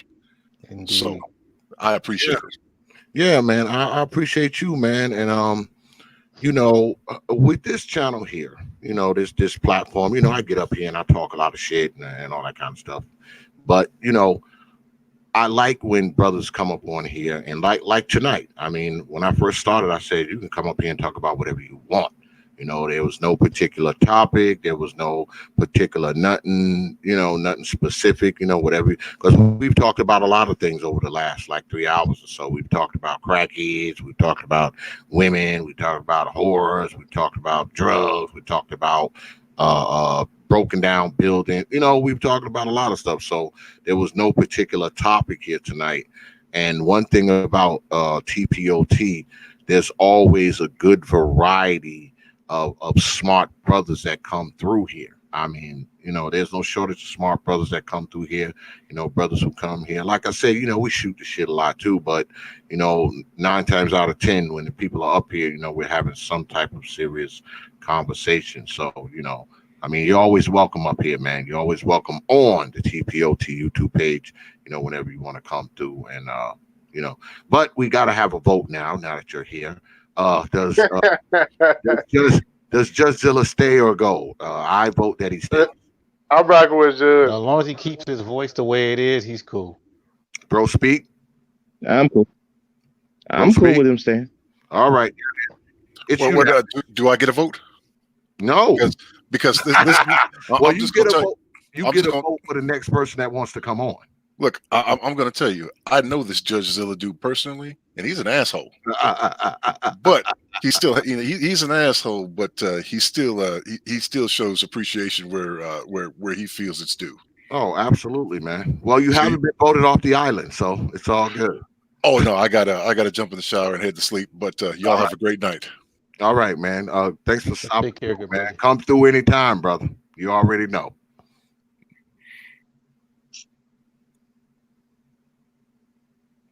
Shoot, he didn't even have to get voted off the island, y'all. He left the island. He got voted to stay on the island and still jumped in the damn ocean. Damn. What, you about to start a painting, Art? I've been working on my panelists. My panelists, one of them Tangerine Oh right yeah, I can there. see it. I can see it. Yeah, she was what do you call it, on my panel earlier, Hmm. and I've been working on this, so I hopped on like, man, this the third panel. I think the second or third panel I hopped on afterwards, Hey, because I want to R. be able to. Yes, sir. Hey, how often are you painting? On most of the time when I'm on panels, because I don't really get time because I do a lot of teaching, Okay. you know. But probably one more year I'll be an administrator. So I'm tired of teaching. So it's been 24 years. Wow. I need to do something different. See, I said, Wow. I'll be like, man, this dude is a painting maniac. Every time, I see him painting. Yeah, art Yeah, is just you can't even describe his talent at this point. I mean, I've seen him do so many things. Like the first time I ever had art on, I was interviewing him, and while I was interviewing him, he was drawing. I think he drew like 2 pictures that night, and I only had him on the show for like an hour. And within that hour, he drew like 2 pictures. I was like, this guy is freaking incredible. Um, so what you about to give it up, huh, Art? You're tired of teaching? I mean, so well, I'm what you just just tired of, be a desk because jockey? Or the environment that they keep putting art teachers in, I mean, mm-hmm, is pretty bad for the students more than the teacher itself, because a student mm-hmm, are supposed to be in an artistic environment, but the problem is mm-hmm.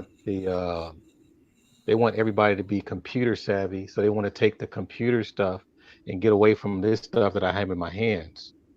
And Wow. that's good for some things, but if they don't learn things naturally, it's going to take away from their creative expression. Then they become more of the computer clone rather than something like this, because you're going to have to, like, here you got to train your eye to natural color. You got to Mm-hmm. train it. But where it's a computer, your eye has to be convinced that the screen is more accurate on color selection. So Wow. it's going to ruin them artistic wise, because if you don't have a creative mind, it's going to be hard for you to make independent decisions.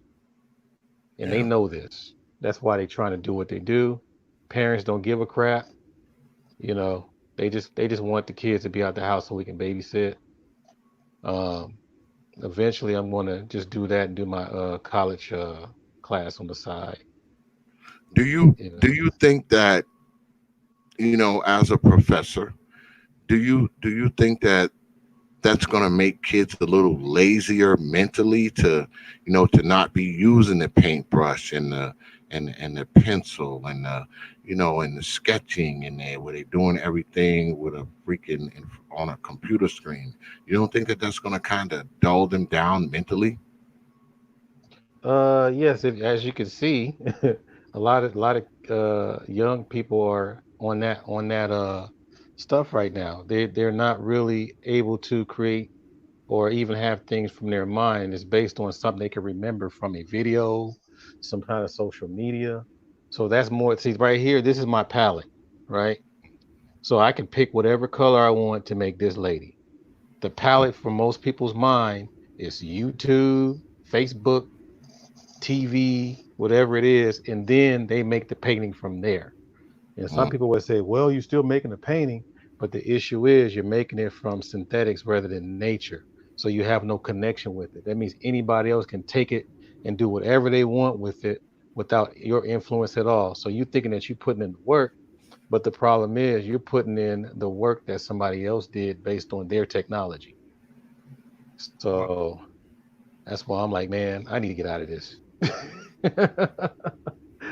Because it's getting more depressing, because I did have some people, some champions. I had some students that really got into it, but I think just as the further down in generation you get, um, the less they'll be able to see it, and it just I just wind up getting worn out at the end of the day, or even a week. Wow. So It's but what it proved though when I go to Brazil and teach this, they were hungry to learn this. They were very hungry, and the thing is, that's when I knew for sure people just BSing over here. They're BSing. But I get to hang out and do things on YouTube and hang out with our people, talk about stuff and paint. So that's all good. Have a little Yeah, fun. man. I mean, you do good work, man. I always see you paint, man. I was like, that dude loves to paint. That's his thing. He paints. That's a painter. Unfortunately, this is the lazy way because I know faces. I'm a people person. I'm always looking at facial expressions. But I should be doing like muscles, anatomy. I should be doing cars, transportation, landscape. But this is like probably the quickest thing I can do on video and people are captivated by it. Like, oh, a face. Who was that? There's Oh always yeah, that. art is that dude, man. Art is that dude. I'm gonna show y'all because I got it. I got it on this damn thing. Let me see. Oh, you mean to hear? I'm putting this in the mail tomorrow. Let me see. Here we go. Oh no, I got it on here. I got it inside this. Oh yeah. Get to it. Yeah, I got it in here. I got it in here, brother Art.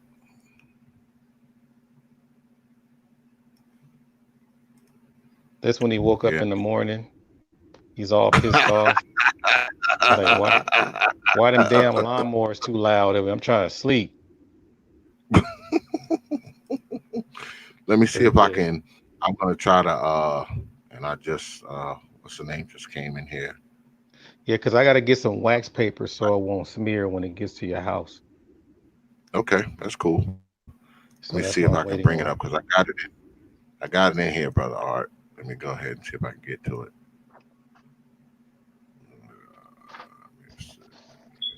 There it is. Yeah, and it ain't too many. I mean, we got some young brothers doing it because that's my thing. I want to be able to before I wrap up this brush stuff. I want some young brothers to learn this stuff. Get up the damn way. See y'all.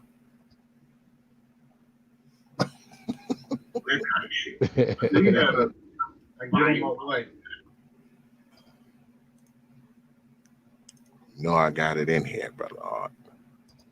Now I probably won't be able to get back to that shit now. Hey, brother X, I'm gonna drop out, man. I'll holler at you later, man. It was good talking with you. Yeah, man. I appreciate you coming through, brother Ty City. You're always welcome, man. On the TPOT YouTube page, man. All right, brothers. Peace, man. I'll holler at y'all later. All right, take care, fam. All right, see you later. We got awakened Black Heterosexual on the line. What's good with it, man? You there? Are you there? Going once, going twice. Awaken. Can you hear me? We can now. Now, fam. Yep. What's good with it, man? What's going on? Can you hear me? We can hear well, you, fam. actually, all we hear is.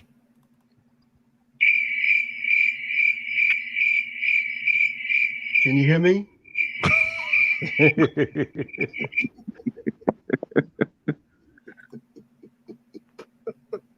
Actually, all we hear is that.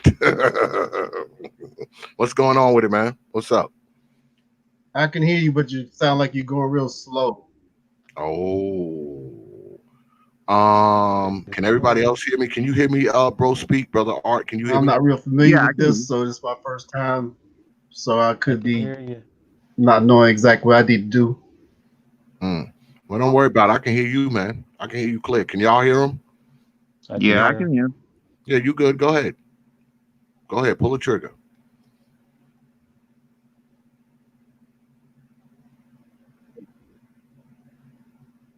Any minute now. Any second now. Oh, you crazy. Can you hear me?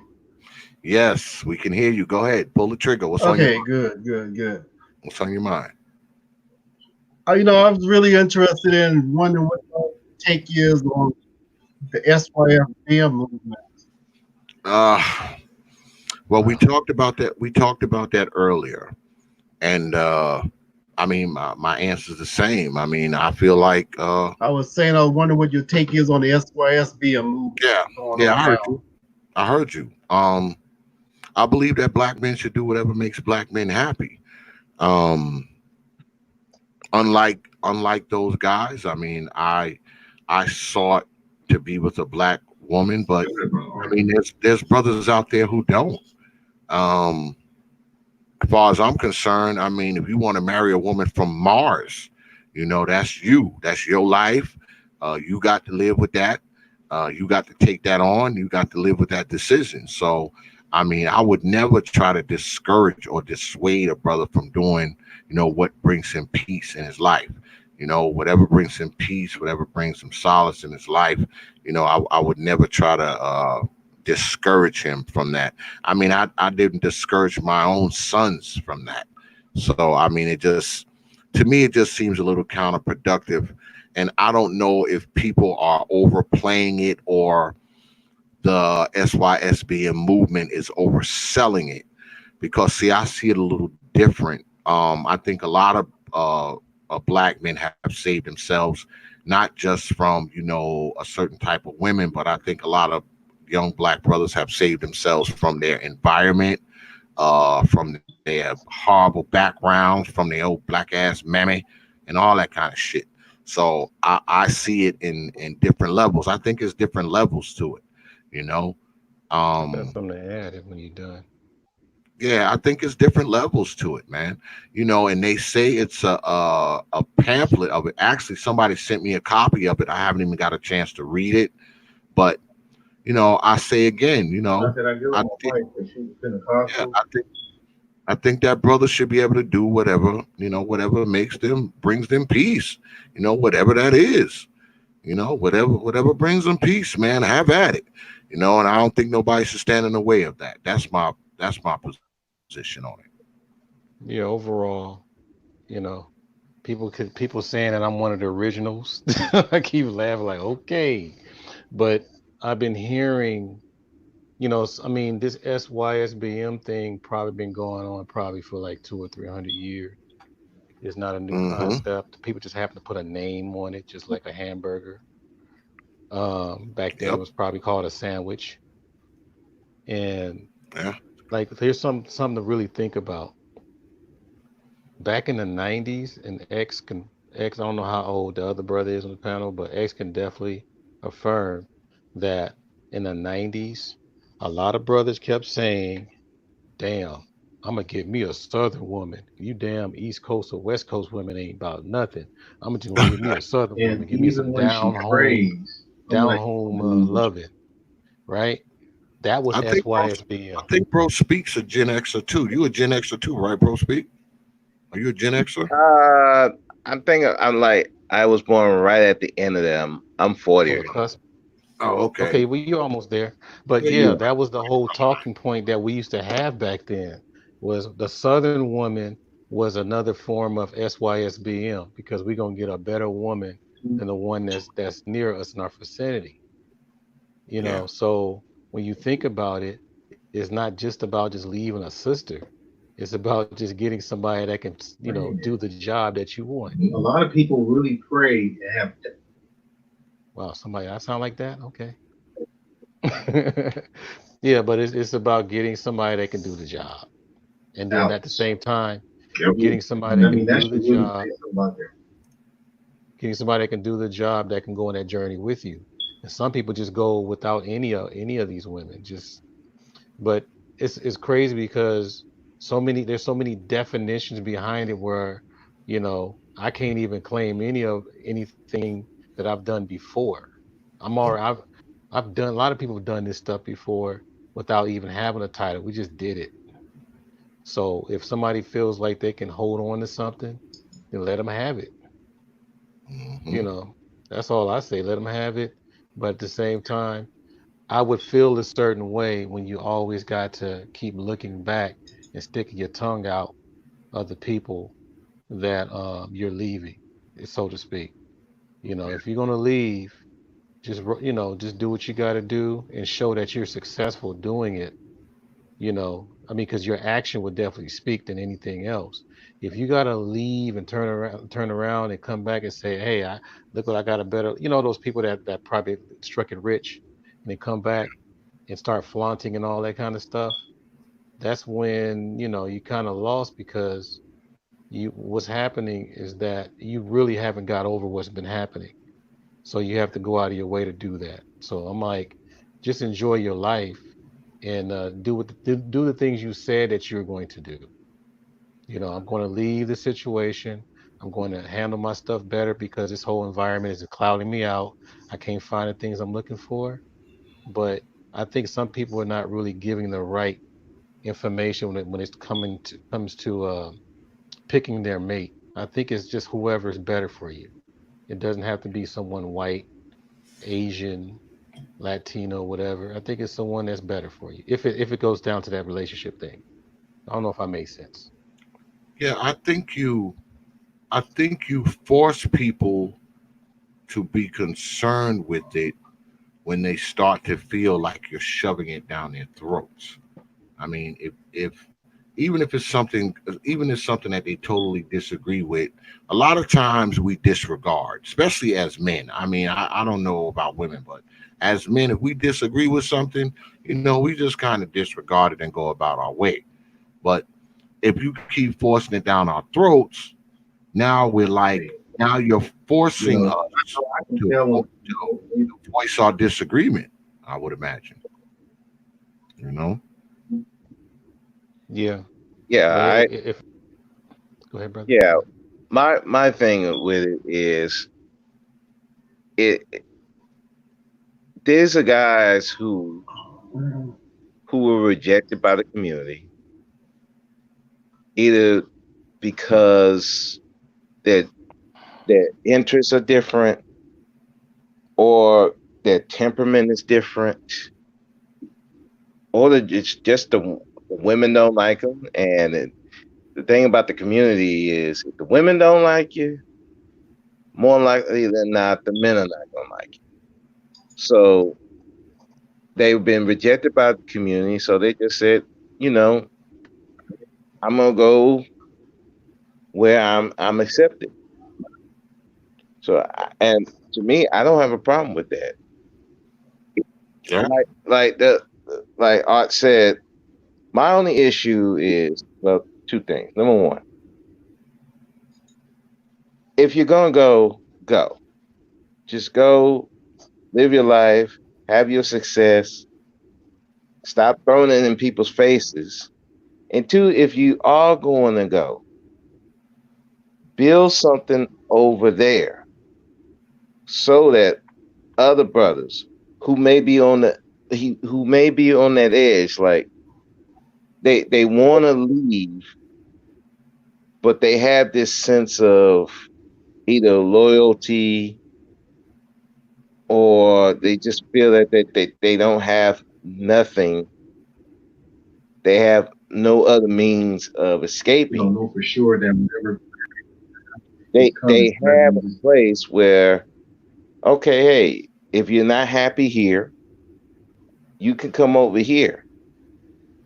I can set you up over here, wherever they want to get. If it's non-Black American women, if it's non-Black American women, if it's just Black women from a different country, or if it's Asian, white, whatever, they can go over there, get that woman, go to another country, set themselves up so they can thrive in that country. That would be that's my only thing. If you're going to do that and you're going to promote this, then at least have some place where these brothers can go. That's my only thing about it. As far as like the pushback,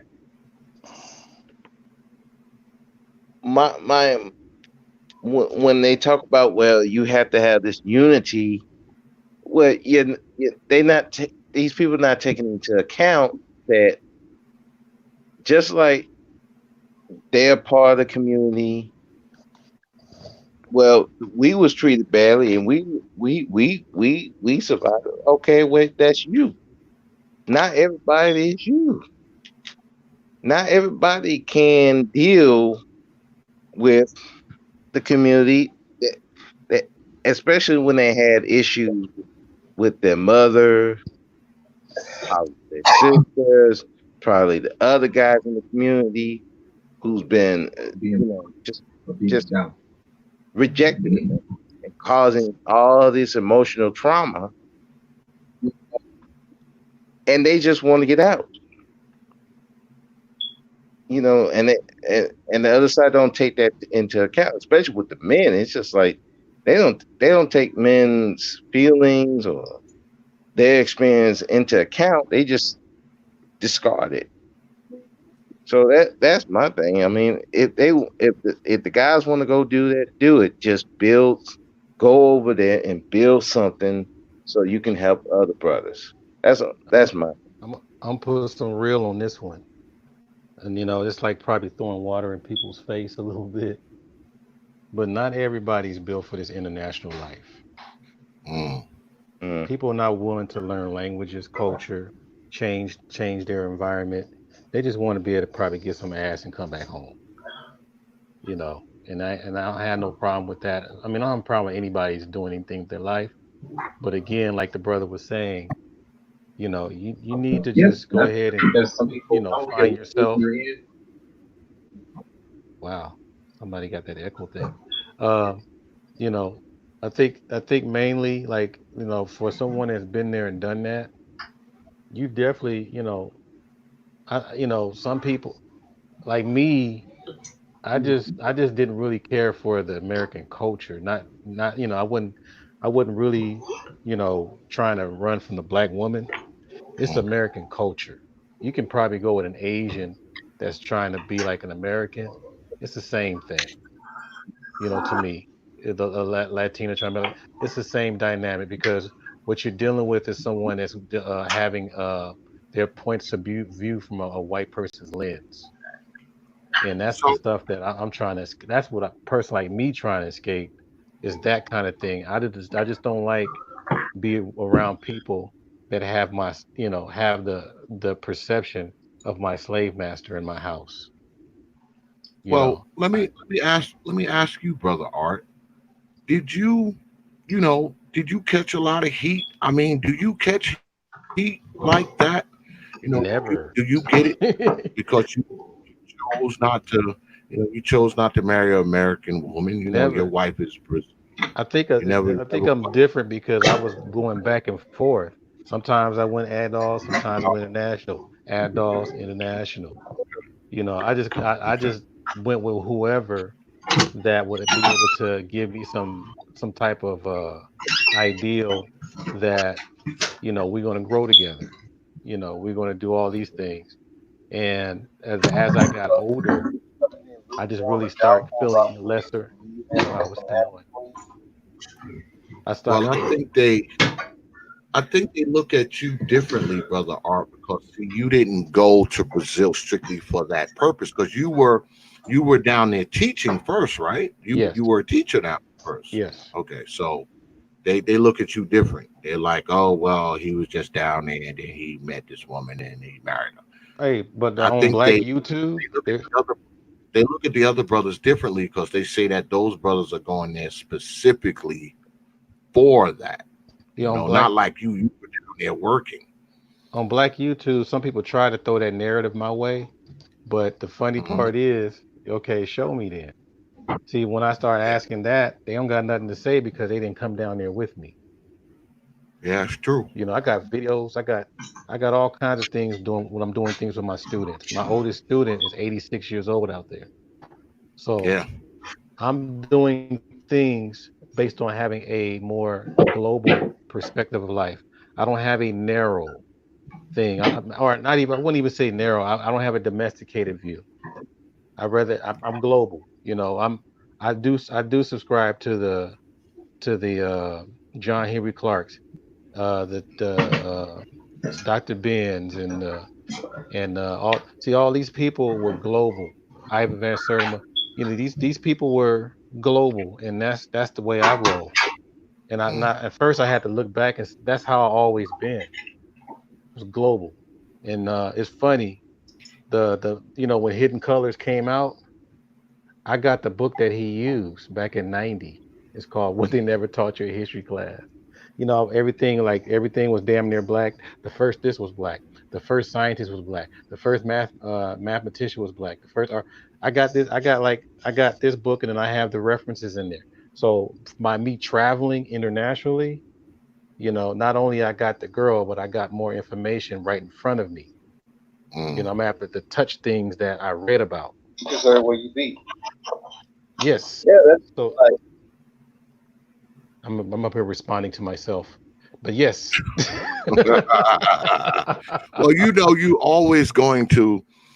I mean, when you go against anything that goes across the, quote unquote, black societal norms, you're always going to get some type of pushback, man, for whatever reason.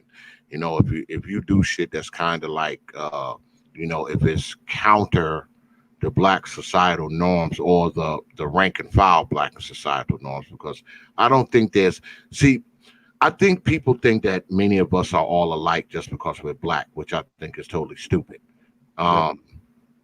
There's many different kinds of black people.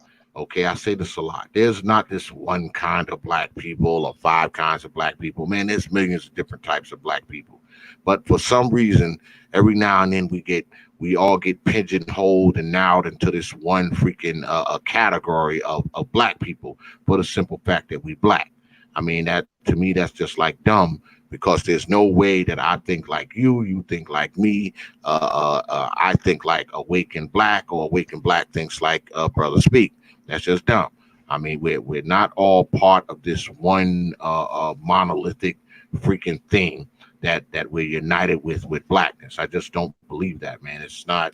I mean, it's not real. It's not real. I mean, What's funny, X? We have some commonalities, but we're not all alike, man. It's crazy. What's funny, X, is that a lot of people that went international was probably more pro-black than anybody else. Exactly. Which is crazy that I'm hearing that if you just go somewhere, and even I'm hearing people that marry African women, you're against adults, and I'm like, really? Yeah, I was listening to a panel with Brother Gab, and there was this guy on there. I can't think of that guy's name. And one of the guys on the panel was saying, okay, you don't want us to marry white women, fine. Non-black women, fine. Okay, why not just a black woman from the Caribbean, Brazil,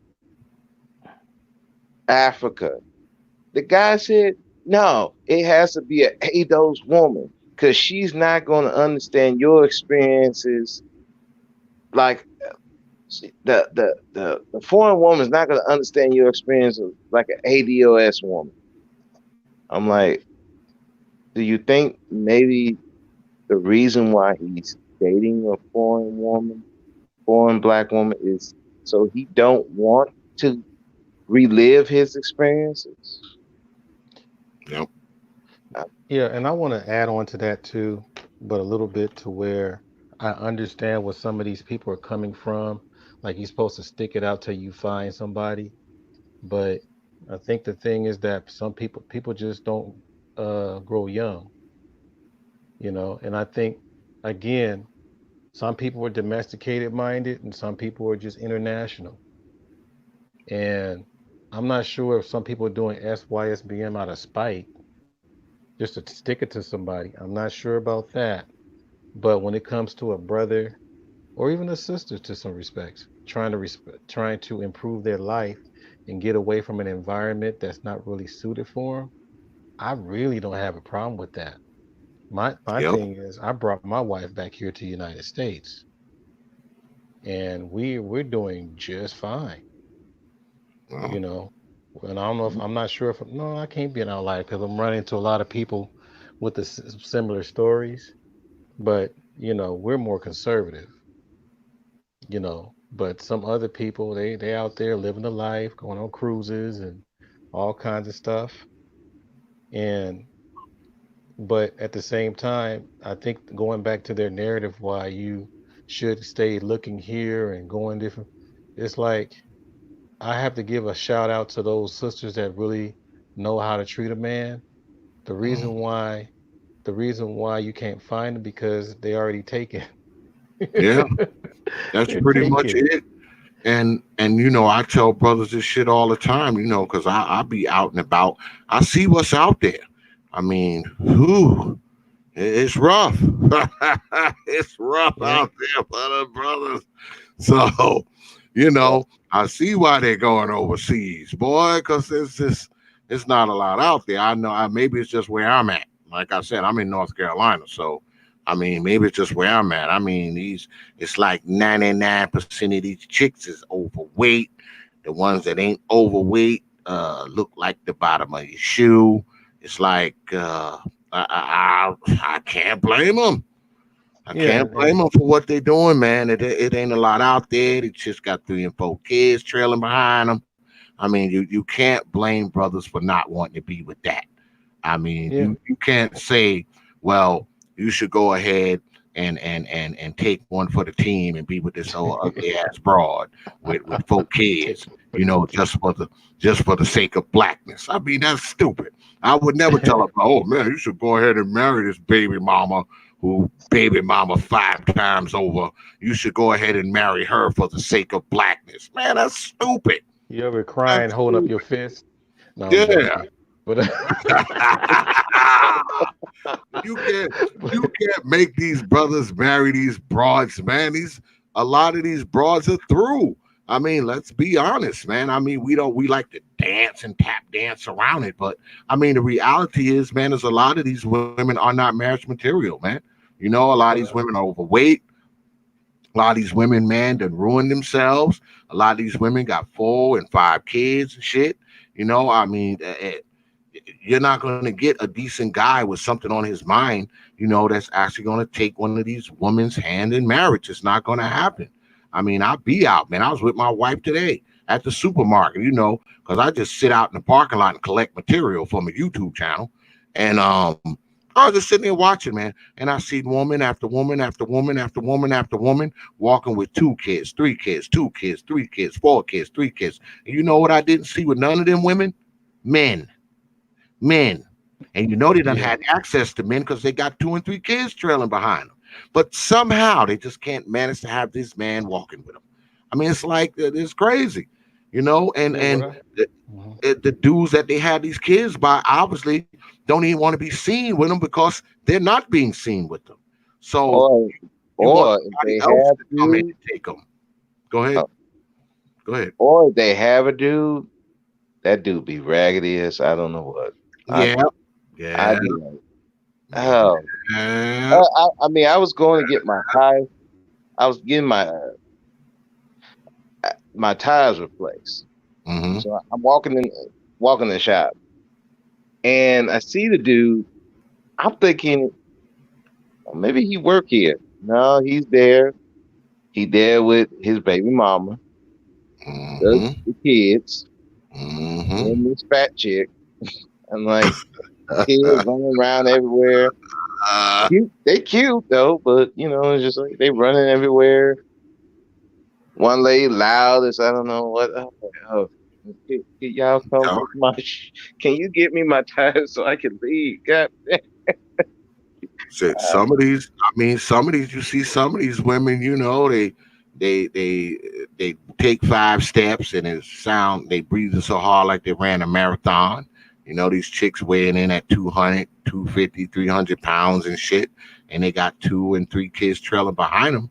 So, you know, some dude done crawled on top of them. And in many cases, several dudes have crawled on top of these women. So it's like, you know, it's somebody wants to crawl on top of them, but nobody wants to get on bended knee for them. That's what's going on for the most part. I mean, because some of these chicks, you know, dudes ain't trying to be seen with these chicks, man. They creeping up in their houses 3 o'clock in the morning and shit. You know, they in there at 3 o'clock and out by sunrise type shit. You know, they ain't trying to have one of these hoes on their arm. They're just not. Why would you want a chick on your arm, man, that weighs twice as much as you do? That's crazy. You Yeah, know, because she weighs the twice thing as much as you do. and the purpose that I serve sometimes coming back to the community, I do have female like adults, female friends, and brothers in my fraternity and different circles, and sometimes I do hook them up together. Mm. Sometimes I know that okay, this is the Do they right be sister fat? for this brother. Do they be No, fat? I mean the stuff that the sisters that really that put that time in and try to improve themselves. Oh, so they Because don't. we all talk with these sisters like I wish I can have this kind of person, blah blah blah. And I'm Mhm, like, I know the right dude for you. You know, mhm. so some of us do that even though they got non-adults women. It's like, I mean, people just be making some things up as far as I think Man, half the people that say this stuff when they leave or they claim that they leave, they don't really leave. They just talk about what they're thinking about. man, I was talking to my wife about that shit today, man. You always got these people talking about this, that, and the other thing as far as black society is concerned. Man, these motherfuckers don't have no idea what goes on in black society, man. You know, I mean, I do a lot of shit for brothers, man. I just don't come on here and talk about it, because I don't have to. I don't have to talk about what I do for black folks, just to fucking convince these motherfuckers. I mean, you want to see what I do for black folks? Follow me around on a Saturday afternoon, Negro. I give you my number. You can call me. We'll get together. You can follow me around. I mean, you had these people say, oh man, you don't know because your wife is from X, Y, and Z. You don't know what that man do for black folks. You have no idea. Probably more than you. See what it is. A lot of people on YouTube, they think being on YouTube is doing something for black folks. Yeah, if you're on YouTube, you do shit for black people. Yeah, that's what Yeah, that's what gets me. It's like, okay, you're just talking though. yeah. All you doing is But talking. You're not doing that's anything. just it. That's And just it, so to speak. Them talking on YouTube is them. That's them doing shit for black people. yeah, yeah. Even on my channel, I put it's just my thoughts. I'm not trying to convince no people. I'm not trying to uh build a cult following or anything like that. I'm just speaking my mind, and I just let it be like that. But back to the these guys with these huge these big women. One there was a inmate that when I was working the block. Now he had this picture of this female, and he's like, "Oh, she bad. I mean, look at it." I'm like, "She's bad." I'm like, "Okay, well, let me see the picture." I had wished I had never seen this picture in my life. This chick looked like she was two of me, and I'm not a small dude. She's two of me. I looked at him. I said, "What the hell is this? What is this?" Oh, she bad. I said, "Dude, you've been in here too long." "Oh, well, I've been here 7 years." I said, "Dude, you've been in here too long. No, this ain't right at all." Man, I was like, I'm I prone. wanted to rip that picture out of his hand, tear it up. I'm like, I'm prone to say this though, brother, that I think that a lot of us, man, we've been trained to freaking believe that's what it is. Like, I don't know. I mean, we've been prone to think that that's what it is. That's what it's supposed to be. That's what it's supposed to look like.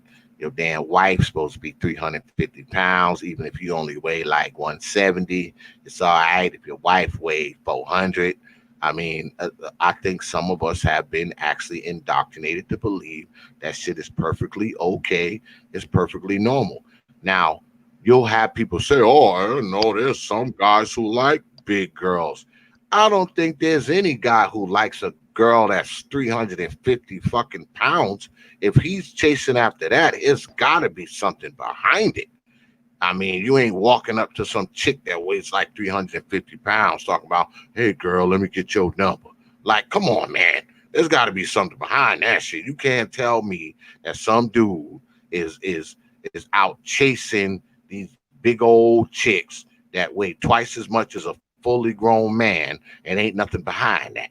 I mean, you can't tell me that shit. I mean, because if you like that, I don't have a problem with it, but I question your motives, and I think you settling, especially if you're a brother who kind of, you know, got yourself together and you don't look like that. It's like, you know, she weighing in at 350 pounds, man. There's a lot that goes along with that. You know, she can't have get out the car. She can't have get up off the stool, off the couch. There's a lot going on with that, man. Maybe you got the scrub brush and you scrubbing her down like an elephant. I don't know what you're doing. But if I see a little old skinny fella walking around with some chick that's like 350 pounds, man, I question his motives. I don't know why I question his motives. Well, let's just be honest. He failed. He failed. Yeah. That's what it is. He failed. Yeah, he has. If you were at least a decent, and you got a decent build, and you with a chick 300, 400 pounds, you fail. Yeah, you fail. You are failing, and you have failed at life. That's it. And had kids with her, you definitely failed.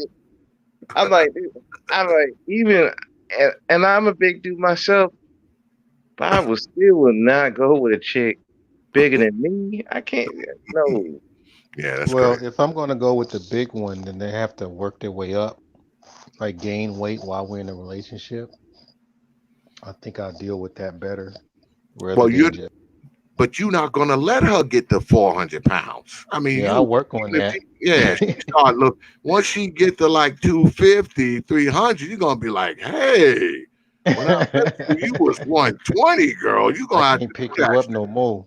Let me tell you something. You know how many times I have told my own wife, I said, look, woman, you get up to a certain size, I'm gonna take that old big dog that I got in the back, and I'm gonna tie a rope around him and a rope around your waist, and I'm gonna say, giddy up, and I'm gonna make that joker run you, boy, until you can't run no more, and I ain't gonna let him stop. And we gonna do that every day. Tell you, man. Tell you, shoot. Shit, we gonna do that shit every day. I'm gonna tie you right to that butt that we got in the backyard, and I'm gonna slap him across his ass. You got to keep up with that motherfucker. I'm reading the chat. It said Cruz says some dudes like, he said does, but he meant to say dudes. Some dudes like big girls. 400 pounds though, 300 pounds. Come on, man. Cruz gonna say yes. Yeah, he gonna say yeah. Well, we got Don Cato in the house. What's good with it, brother Don Cato? Hey, peace to the brothers on the panel. I just wanted to chime in for a minute. I got about 4 minutes. Okay. Brother X, I appreciate the debate that's been coming on. It's really bringing forth some truth, some knowledge to all the brothers that need to be listening. I'm kind of new to this YouTube thing, and I see a lot of divisiveness. One thing that I want to bring to this is that for all the brothers, the brothers that are on here, you know, it is black first. You know, for all the SYBM, MGTOW, and I'm not sure what the agenda of Manosphere is, but I think as far as the MGTOW and the SYBM, basically, as I see that, that's something that we should be teaching our sons, you know, from the age of puberty, possibly all the way up until 30 years of age, to not get entrapped with having kids out of wedlock, having kids prematurely, getting caught up in the child support system and all of those traps that are laid out that creates a situation of dysfunctional family throughout. So if you don't start off on the right foot, you know, what are your expectations going to be? Right now, as I'm hearing it, a lot of these guys are angry at the fact that they are having to pay child support when they're getting a kid, getting a woman pregnant at 13 or at 18, 19, 20 years old. So basically, that pigeonholes you for the next 10, 15 years. As far as as far as people going out, okay, I got to go to Brazil or I got to go to some other country to find a good woman, that really speaks to the measure of the man. Me, myself, being prior military, I understand if you're stationed overseas or if you're in a place and you're surrounded by women of other races, that's one thing. But to say that you have to leave here to go to, just say, for instance, London, bring a black woman back to the United States and think that she's gonna not all of a sudden buy into the feminism and see some of the freedoms that are going on here, she's gonna become that same person eventually. So that speaks to the measure of the man, how he's gonna control his household. The other thing that you guys spoke on was the crack era. I survived through the crack era. And for anyone that doesn't understand that the crack era was orchestrated because there was poor economic conditions during that time, you either went into the military, worked in a paper mill for less than nothing, or you're out on the corner selling drugs. Those were the options. So it wasn't as though, there were so many other options that anyone could have taken during those times. Right now, I'm seeing that a lot of the people that are yelling SY, SYBM now, and MGTOW, they're the product of that generation. They grew up with this angriness. They grew up in these single family homes. They grew up with all of these things that they're saying, oh, we blame the boomer generation.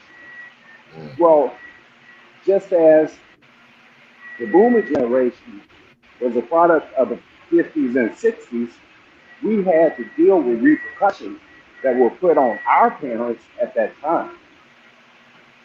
You have a lot more available, but if you're practicing this pump and dump, using women as objects, so many of these spaces and platforms, when I go to them, all I hear about is brothers thinking below the belt instead of above the belt. We're not even using this technology the way that we should be using.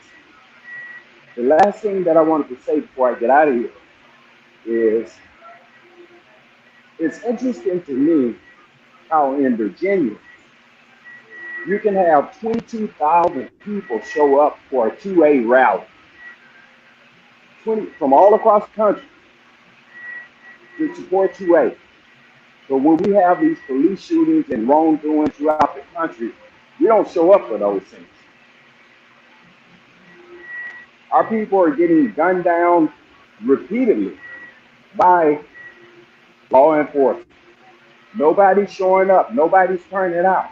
So what does the black community look like 30 years from now if everyone is dating out, if everyone is mixing with other races? Eventually, sort of like the Indians, there is no more black community. Would you agree or disagree? Now I'll take that off air. I don't know. I mean, I don't believe that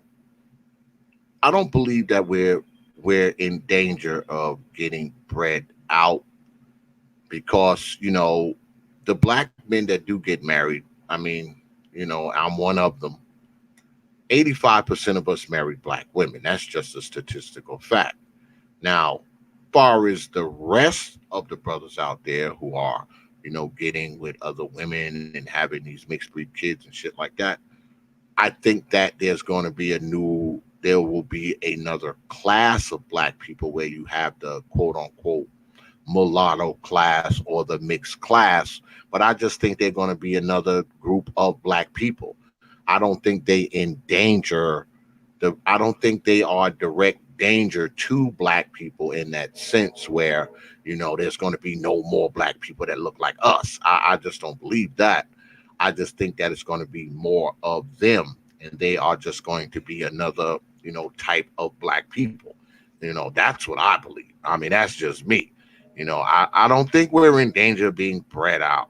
I think that the black race is going to look different, 10, 20, 30, 40 years down the line. Yes, because you're going to see a mixed class. You're going to see a mulatto class. And those people are going to congregate with each other. You're going to have the black and white, the black and Hispanic, the black and Asian, the black and whatever. Those people are going to become one group. I don't even think it's just going to be a group of just black and white or black and eight. Nah, I think all of those people are going to be, they are going to be one group. Those people who all have black fathers and a different race of black mother, just like all those people who have black mothers and a different race of father. I mean, I think all those people are just going to be a different type of black people.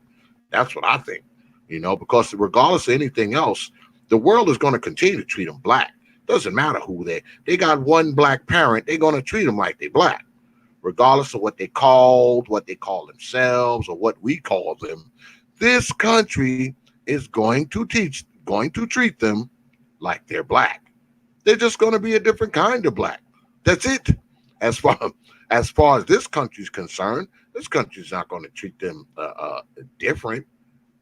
They're not. They're just going to be another kind of Negro. That's it. That's what I see.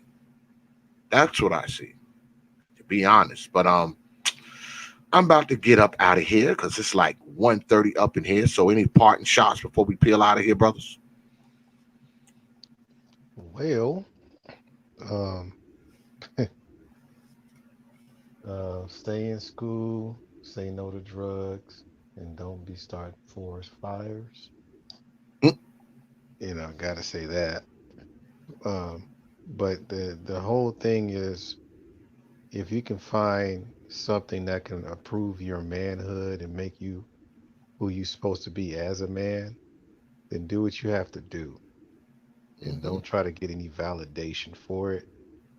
Only thing I would say, if you have to get some attention, it has to be from some people that know what they're doing so they can guide you in the right direction. That's the best thing I can say, and end off with that. All right, bro, speak. Any parting shots before we peel out of here, bro? Yeah. Save yourself, black man. But don't do it because you want to get away from black women. Save yourself, black man, so you can have the best life possible. If it's with a black woman, so be it. If it's with a non-black American woman, so be it. If it's with a white woman, Asian woman, whoever, so be it. Just be the best black man possible. Do not let these people, these B1s, these pro-blacks, tell you that it is your duty to serve a community that don't care about you. That is not your duty. Your duty is to yourself, to make yourself happy and give yourself peace. That's what Save Yourself, Black Man should do. Find peace and happiness for yourself. Because if you're happy, then you'll willingly help others. You'll willingly help a community. But until you find that peace and happiness within yourself, you're no good to anybody. And that's that. All right. Me, I'm just gonna say this, man. Good freestyle, man. I appreciate the brothers coming through, man. And once again, I'll say this, as black men, I mean, we have we have a lot of shit to contend with, you know, as black men. I mean, I'm not telling nobody no secret by saying that. I know I went through a lot of shit in my life, you know, and, you know, when I think about a black man, you know, quote unquote, you know, saving himself, you know, that can mean a lot of different things. You know, that can mean a lot of different things, you know, because unfortunately, a lot of us, you know, we come from conditions that we have to be saved from. You know, I mean, we talked about a lot of shit tonight. You know, we didn't just talk about women. You know, we talked about crack. We talked about abandoned buildings and broke down, dilapidated houses and neighborhoods and everything else. I mean, there's a lot of shit in black society that don't look so great. You know, I mean, we're not just talking about, you know, a community that's maybe full of drugs and crack and baby mamas. I mean, you got places that look like straight up war zones, places that you can't do shit with except come in there with the type of equipment that I work on and fucking destroy it, flatten it, haul it out there and build some other shit where it stood. I mean, let's be honest. Some of that shit cannot be saved. Some of it cannot be saved. The saving is flattening it, hauling it out, and build some shit on it where it stood. Let's just be honest. I know it would be nice, you know, if we can just go in a lot of these places and, you know, fix a few pipes and run some wires and slap a coat of paint on it and move some furniture in it, and that's it. But the reality is, we all know areas that look like a bomb hit them. We do. We can talk about saving that kind of shit all we want. Ain't no saving that, because if it was going to be saved, it would have been saved 20 years ago, before it got that 20 years of rot on it that it has now. Right? So, I mean, we as black men, I mean, we have to do, you know, what we can do to be the best black men that we can, but I don't think it's productive for anybody, man, to be chasing a fool's treasure. Okay, that I don't believe in. I don't have a problem with brothers want to go in there and, you know, even if brothers that want to mentor kids and do all that kind of shit, I don't have a problem with that shit at all. But the most important thing that I try to get across to people when I talk is that, hey, reality will save black folks. That's just the truth. And the reality is, some of that shit cannot be saved. And what I think we need to learn to distinguish is the difference between the shit that can be salvaged and the shit that can't. I mean, I'm a mechanical guy. I'm a mechanical engineer. I've been working on shit for 3 decades. Ain't too many things I cannot fix. But guess what? There are some things that come to me. They are beyond repair. They're beyond repair. What it would take to repair them, you could probably go out and buy 2 brand new. It's junk.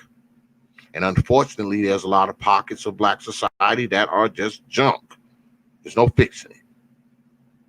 So I have a problem with you getting out there trying to fix it. I ain't got a problem with you trying to get other brothers to fix it. But don't be getting out there trying to fix junk, or trying to convince other brothers to fix junk. Because junk is just that. Junk. And when it comes to junk, when I see that shit, I tell you it right off the rip. Like, man, this is junk. Ain't no fixing this. That's just the reality. I'm just saying. But anyway, a good stream tonight, man. You know, very sobering stream tonight. A few brothers came through, got a few cash apps. That always is nice. Next week, y'all know we're gonna have another debate. I'm already working on the one for next week. Y'all send me your emails, man. Y'all know I read them all. I read every single one of them that you send me. Don't think that I don't. If you haven't seen a debate that you requested, that's because the names that you gave me have not came up high enough in the pool yet. Don't be mad, because I do it by the numbers. The most requests I get, those are the ones I put together. That's just the way the lottery works. I'm sorry. But if you want to, you get some of your friends to send some of those requests. Now those numbers go up. Those numbers go up. And maybe the person you want to see debate rises to the top. I don't know. But next week we will be doing a debate Wednesday night, 9:30 on the TPOT YouTube page. Just stay tuned for the promotional and all that kind of stuff. And of course, next week we'll be doing another D.X.L. Dark Exodus Live. You already know what it is. But what I need you to do now is get your black behinds down to Facebook. The Facebook page is Prophet of Thought Series. Prophet of Thought, one word, series, the next word on Facebook. It's a community page. Go ahead, like the page, follow the page. You can share the page, and also you can catch up with me as well. You can drop me a line. I'm guaranteed to get in contact with you within 24 and 168 hours. Also, while you're there, you can stay up on what's going on the TPOT YouTube page as well. Also, while you're on Facebook, get your black behinds down to the Prophet of Thought Series fan group page. That's the Prophet of Thought Series fan group page on Facebook. Go ahead, request to be a member. You're guaranteed to get in there quick. If you have any problems, just drop me a line. I'll talk to my admin. Make sure you get in there. Don't worry about it. Also, check us out on WhatsApp and Instagram. That's Prophet of Thought. Leave out the series on Instagram. Go ahead, follow us on Instagram. You guarantee to get a follow back, and you know we have to end the night like this. Get your black behinds down to Twitter. The Twitter handle is at TPOT Media on Twitter. That's at TPOT Media on Twitter. Go ahead, follow us on Twitter, because if you don't, I will haunt your black ass mama in her dreams for the next 3 weeks. And when I leave her dreams, I'm coming down in her basement and haunt you in yours. But once again, I want to thank everybody, man. I want to thank all these good people in the chat here, and my moderators always doing what they got to do. But most importantly, man, I want to thank you, man, for showing up tonight, spending some time with us, watching us on D.X.L. I also want to thank everybody who came through tonight, Brother Ty City, Brother Jud Zilla, my man, Brother Art, Brother Cato. Who else came here?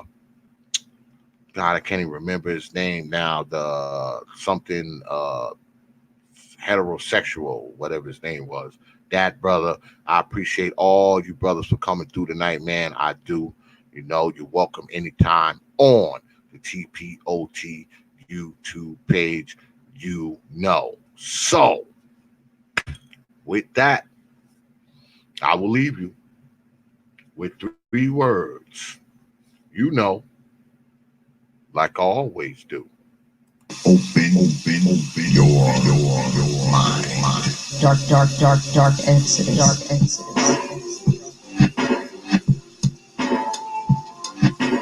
Peace, folks.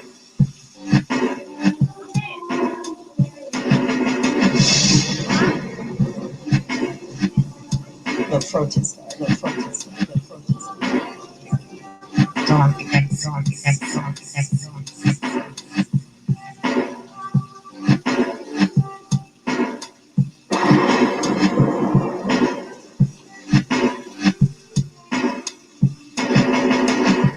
Open your mind.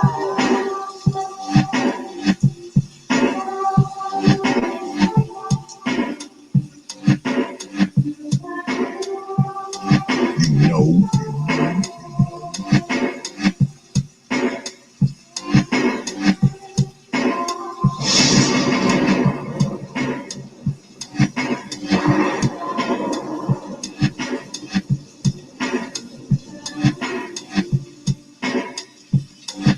Yeah, X.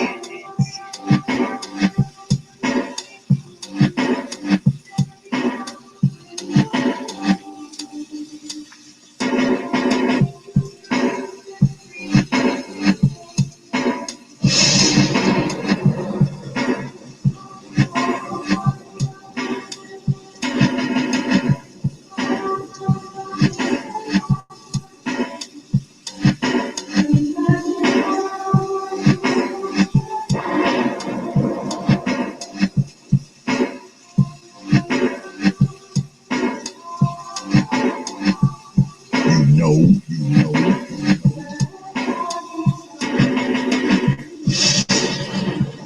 exit, dark exit, dark exit. You understand?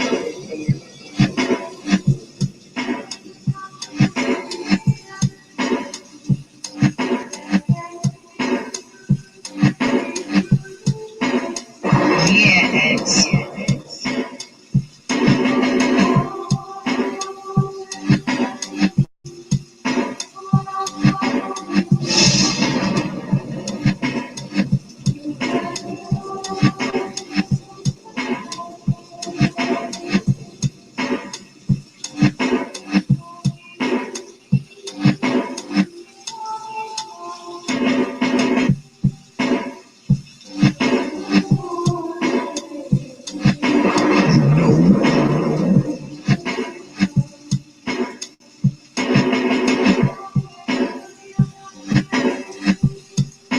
You understand?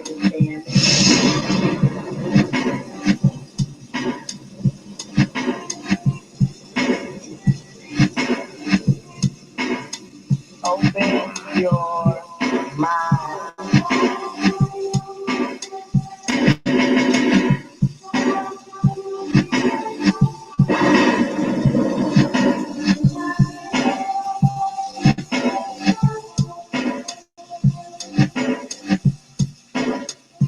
Dark exit. Yeah, X.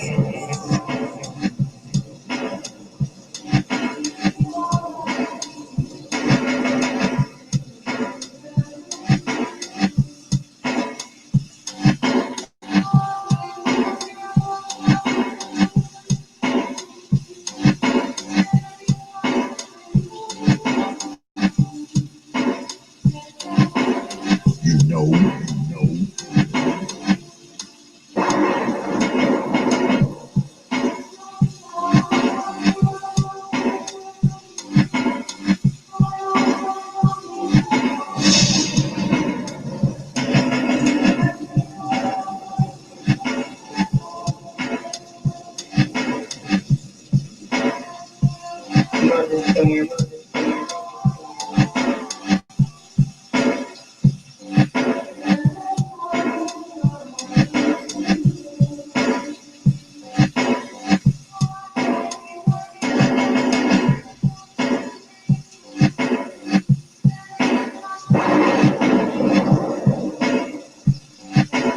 Yeah, X.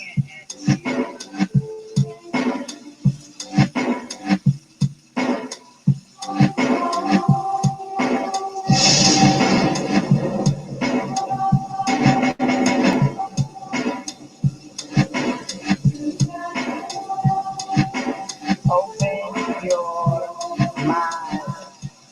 Dark, dark, dark, dark exodus. Dark exodus. Dark exodus. Dark exodus. Welcome to Dark Exodus. Only from TPOT Media. Open your minds.